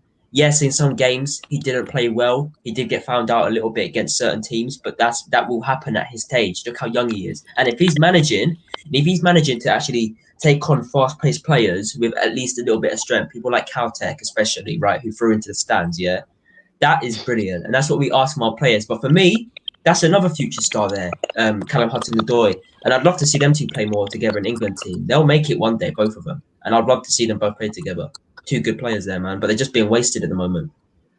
I think the issue with Salah is he's very good going forward, but defensively he's not great. Yeah, but that's what I'm saying. Like at AC Milan, like he's on loan at AC Milan. You're in a league that is like primed for you have to be a good defender. That's what the Serie A is all about. So for a year, he's learning how. From what AC Milan fans telling me, he's learning how to be a proper defender. And he is contributing going forward. Now, I'm not saying he should come back straight in the summer. Maybe we loan him out to AC Milan again. But I would say certainly that like 2 years in the Serie A context where you have to learn how to be a good defender and to defend. Yeah. And you're contributing to an AC Milan side that haven't even challenged for a title in a decade, and you're a part of that, a successful part of that. Of course, that's going to be. That's good in my opinion. So you certainly need to at least after a loan, after a year or two, there must be at least some question of Dallo coming in if you had a good loan spell with AC Milan challenging for Serie A honours in 2 years. That he was rated very highly, wasn't he? He was. Yeah, Mourinho still rates him very highly. Yeah, I rate that more over. To be honest, no disrespect, but Newcastle loan. like or like a West Brom loan. If you're, I'm not saying they're bad teams, but I'm saying AC Milan, Sevilla, maybe Europa League, Champions League. Club, huge club. That's there is levels to it, I think. I just don't get why you'd even loan Brandon at the moment. You've got Europa League where you're going to need backup. Surely you're going to need someone who can play right back at Europa League. You're not going to be wanting to play Al Wan-Bissaka if you're challenging for a league title. Oh no, I think he'll play AWB in every opportunity until somebody else comes in. I don't think he trusts Dallo. You don't think Wan-Bissaka's here for the long term? No. What I'm saying is he will play. Oh, don't get me wrong. In like 3 or 4 years' time, if we build a first 11, like a strong first 11, I could see Aaron Wan-Bissaka being dropped out. Definitely. Yeah. That will happen if he can't get this sloppiness out of his game. A top manager's not going to want him in there.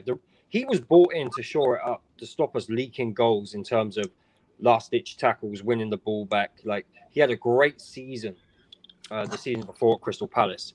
Like, it was, I think a big part of it was the fact that Wilfred Zaha would come out and say things like, I can't get past him. Do you know what I mean? That type of thing. We really needed shoring up at the back. And when he came in and Harry Maguire, we went up. Our defensive record went up by over 30%. I can't remember exactly what it was. But it was about shoring us up. Ollie had to work with what he had there. That's the reason why we bought Dan James. We already had Rashford and Martial. We had pace. So he's gone, okay, here's what we can do. We can shore it up at the back and we can get points on the board if we start playing counter-attacking football. That was part of Dan James coming in. I really believe that. Then we can start building on it. Let's look at what else we can get in because we're not going to be able to get all of our top targets. It was a smart move, really. But at some stage, players will have to move on. That's just football. That's just the way to go. How you progress, isn't it? Great way to finish off there, everyone. We're going to have to go now. I'm pretty sure everybody's. I've got work tomorrow. I've realised what time it is. I'm like, oh my god, it's 11, man. No, I just thought it was 10:30. I was like, it's 11:30, and I've got to be up. Crazy. Everybody, out your social media. Everyone knows where you are. Let's start with Busy Mouth Prime first. Where are you, mate? Adamus Prime S and Adamus Prime. Okay, whatever you say. Is that Prime? Yeah. Where can we find you, Prime? I think we woke him up. No, I was here listening. Your rumbling rants about United. I said a few things about Chelsea, mate. They were there. No, I know. Okay, you guys are done. I think I like Dallo. I think he's better than you guys think he is. Which is the thing is he's not even a fullback. He's actually a winger. That wasn't a question, Prime. No, it was just, where can we find you? I know I'm getting to that, but you guys keep I was talking. listening, he said. Yeah, but you guys keep talking, like, you know, because whatever. But yeah, anything I'm doing, you can just probably find me on Twitter. So, yeah. Thank you, Prime. Thank you. Red Devil Studio. So I'm G, or G. I used to go by G. I am on Twitter. We are United X, and I also have a Manchester United fan channel. It's called Red Devil Studio. No S, just Red Devil Studio. I'm on YouTube as well. Check me out, and I'm on Twitter as well. See you guys. Thank you so much for coming on, mate. Good, man. Indiana, how about you, mate? You can find me on Twitter at firstxi_TV. You can find me on the Football Terrace. You can find me at the First XI, the First 11 YouTube channel. We've got some great shows coming up this week, new shows coming out, and a lot of people on this stream. Hopefully all will be involved. So, keep an eye on that. And make sure you like the video, subscribe to everybody. Go and follow them. Do it. Thank you so much there, Indiana, for coming on twice tonight as well. Thank you, man. I appreciate you having me on, man. Niall, how about you, mate? You'll find me on Portsmouth. Twitter. Portsmouth, no, Plymouth. That's just rude. You'll find me on Twitter Niall_PAFC. So get the League One content there. Got Huddersfield tomorrow or Saturday, one of those days. Whatever day it is today. They've gone down low, haven't they, Huddersfield? Jesus. No, it's FA Cup, Oh, right. There you go. Yeah. All right. Yeah. Ads. Yeah, man. You can find me at Adzills on Twitter, ADZILLZ. You can find me on GNA TV as well. I'll be hosting. You can also find me on the First XI as well. I'm regular on that channel, Semi Football United TV. Brilliant. Everybody, Football United TV, Twitter, YouTube, Instagram. Thank you so much for tuning in today. Press subscribe, like, share. Follow everybody that's been on tonight. Follow all their content because they're really top people, and I love speaking to them every single time. Have a brilliant week. Oh my God! Look, hang on before we go. Look. What? Yeah. There. Okay. You're gonna put it by there. You know, not inside, but touch it. Okay. And you're gonna put the olive oil. Okay. And I want you to put 3 pennies on top of the banana. But you see, I'm very confused because the whole point is supposed to make my noodle bigger, right? But you tell me to put myself in the vagina. I don't know what to do. No, just do it nice. You don't have to put it inside. You guys not find this funny? Yeah, I do. Is everybody else on mute or what? A few people left there, Ego. Yo, this Asian prank call videos has me dead. Oh my God. I'm sorry. This is a football show. I came on. I thought you guys were done the video. We're just finishing up, mate. We were just finishing up. But I had to let you on, mate. I had to let you on. The man said, "Oh my God." He said, "My noodle. I need to make my noodle bigger." Yeah, I hate the noodles I get. They're not big enough, mate. So I love What? You get noodles? Yeah, Graham Bachelors, mate. They're not long enough, mate. Serious. Matt, you're still alive, by the way. You're still alive, bro. I get noodles. I'm not. I know what you're saying, but I'm saying the opposite. I'm saying actual edible noodles. You know. What? Hi guys, how are you? Indiana's gone. Indiana's gone. He's had enough. Prime, how you doing, man? Yeah. We're still live. I'm good. I'm just a bit unwell the past few days, but you were still live. Hopefully you will feel better, bro. I understand we're still alive. I left it live for you. I can Ego, see that. any last comments for the last 3 minutes, mate? What you got to say? I will say that the season has been topsy-turvy, crazy, expected to get even crazier. Watch Arsenal do a madness and somehow save our season and bring some relevance to our life. Igal, I don't think it'll be a madness. I still think you guys will finish 7th. Wow. I wouldn't disagree with you, but mathematically it's still possible for us to go flying up the table. Yeah. Just because you factor in everyone else, the teams will drop away. Everyone will drop eventually, yeah. Newcastle, Everton, Newcastle and Everton were fighting last year, and this year Everton's fighting with us. So it just goes to show you, year to year, it could be different. It just depends on some of your players. If some of them stop playing or whatever, or they just. Well, you got rid of Ozil.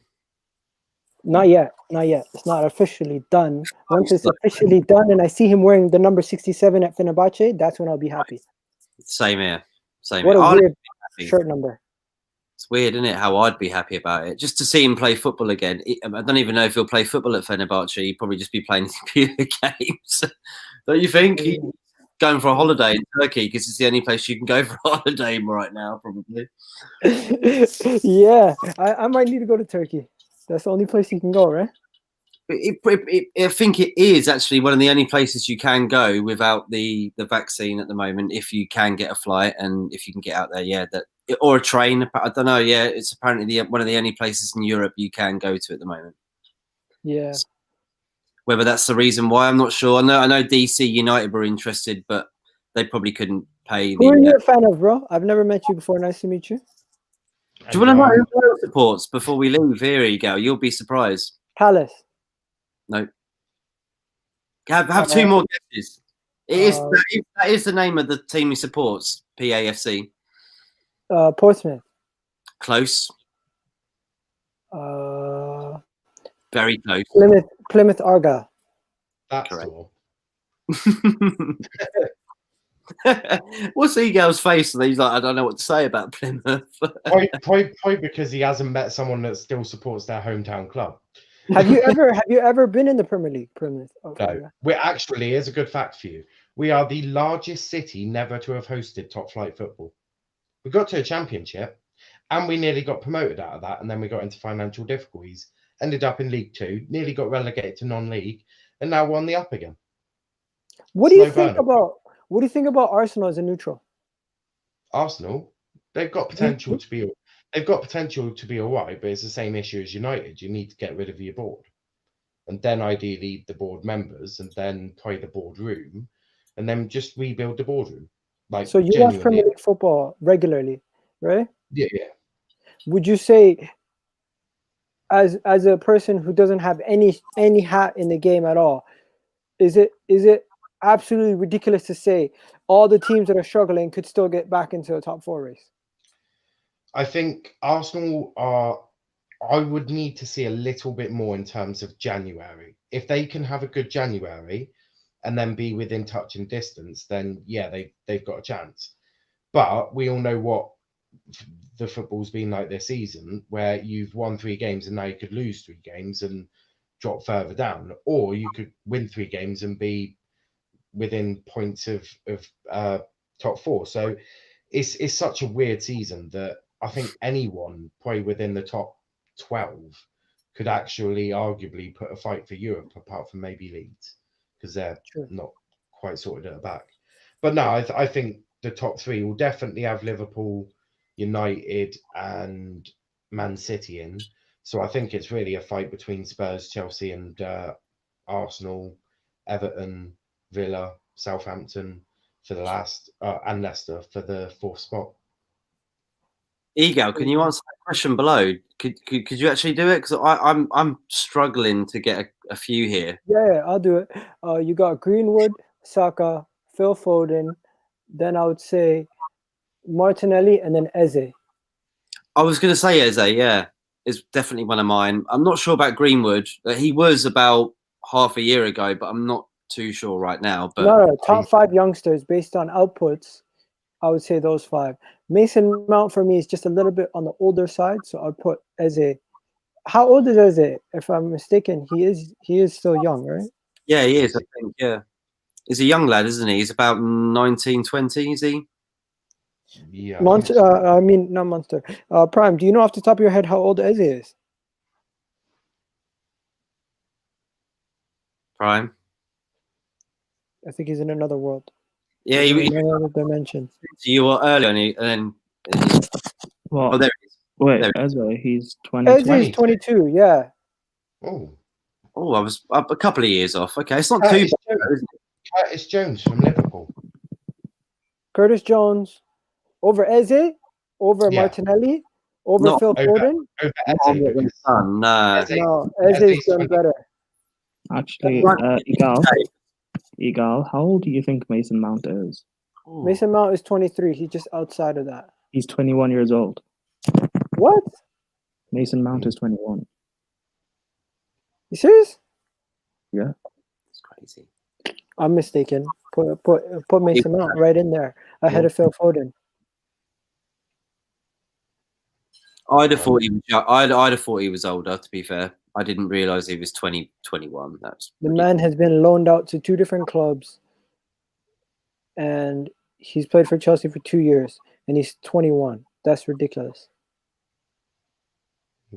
that is ridiculous. It's like Batshuayi, isn't it? Who's is he still Wow. on from He's a 1999 baby. Unbelievable. 19? Oh, he has the same birthday as me. Wow. Does he? Who Yeah, is it? his birthday's on Sunday.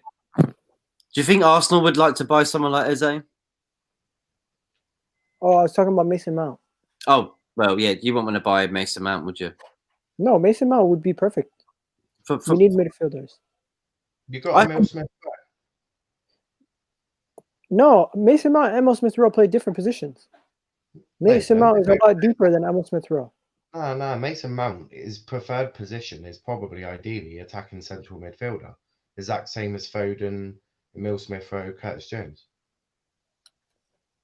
Yeah, but then here's where it's different. Phil Foden and Emil Smith Rowe are a lot closer in game style because they're midfielders that can play on the wings, where Mason Mount is a midfielder that would probably, his second position would be dropping deeper. Do you disagree, Prime? No. No, actually, yeah, I do disagree. Mason Mount can play out wide. Can you guys hear me? Yeah. Mason Mount can play out wide. It's just the way Frank's using him as well.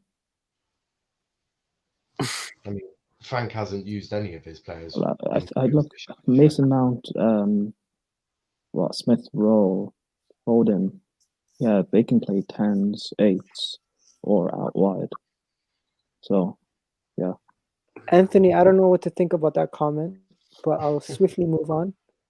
I hope John Terry's mum on Pornhub or whatever you're doing. To be fair, Gal, I understand your point though. You do actually make a fair point. Yeah, Mason Mount is better deeper than Phil Foden and Emil Smith Rowe. That is a compliment. That's not an insult. Yeah, well, in this system that Frankie is, yeah, but I don't know how he's going to develop. I actually would take him. I would take Mason Mount. I feel like he would do a much better job than Ceballos, much better job than what do you call it? Some of these guys. He could even do the El Neni job. He'll be better than Xhaka, 100%. So he cannot play in the double pivot. He would play in a 3. Oh yeah, you play in the 3. Yeah, that's true. Yeah, he would play in a 3. Anyways, Matt. Yeah, I've got to go to work. Everybody else has probably got work. Have you got work, Egal? Nope. I'm not working these days because COVID. Yeah. It's crazy. I work on my own, so I'm okay. I don't have a meter distance or anything, so I'm just. They're gonna sort out the computers. They're paying us this week to stay home with no computers, nothing. If they sort it out, they sort it out. If they don't sort it out, we'll be out of a job. But it's whatever. Well, you won't be, mate, because you're smashing it anyway online, mate. That's where your role should be. It should be, mate. Honestly, I don't even know why you're working. Don't do that. This is you. Egal, so let's finish off with you, mate, to shout out where everybody can find you. And congratulations on hitting 2,000 subs, man, recently as well. It's been a very short time, but you've come a long way, mate, from there. You know what I mean? No, thank you to you, man. Thank you for giving me, for pushing me and giving that extra confidence to do this. Because honestly, I appreciate you a lot, man. And you know what, guys? What I need you to do is I need you to go subscribe to that. Where is it? Where is it? Ooh. Which one is it? That one there? Oh, there you go. There. I can't point at it. Let's just do that. Yeah, 3-pointer. Let's just look at it. So yeah, subscribe to that channel. That's what I need you guys to do. Subscribe to his channel and subscribe to my channel down here. But yeah, EGTV. Everybody, thank you for tuning in, and we'll see you again very soon. Take care and have a pleasant weekend. Bye-bye from us all.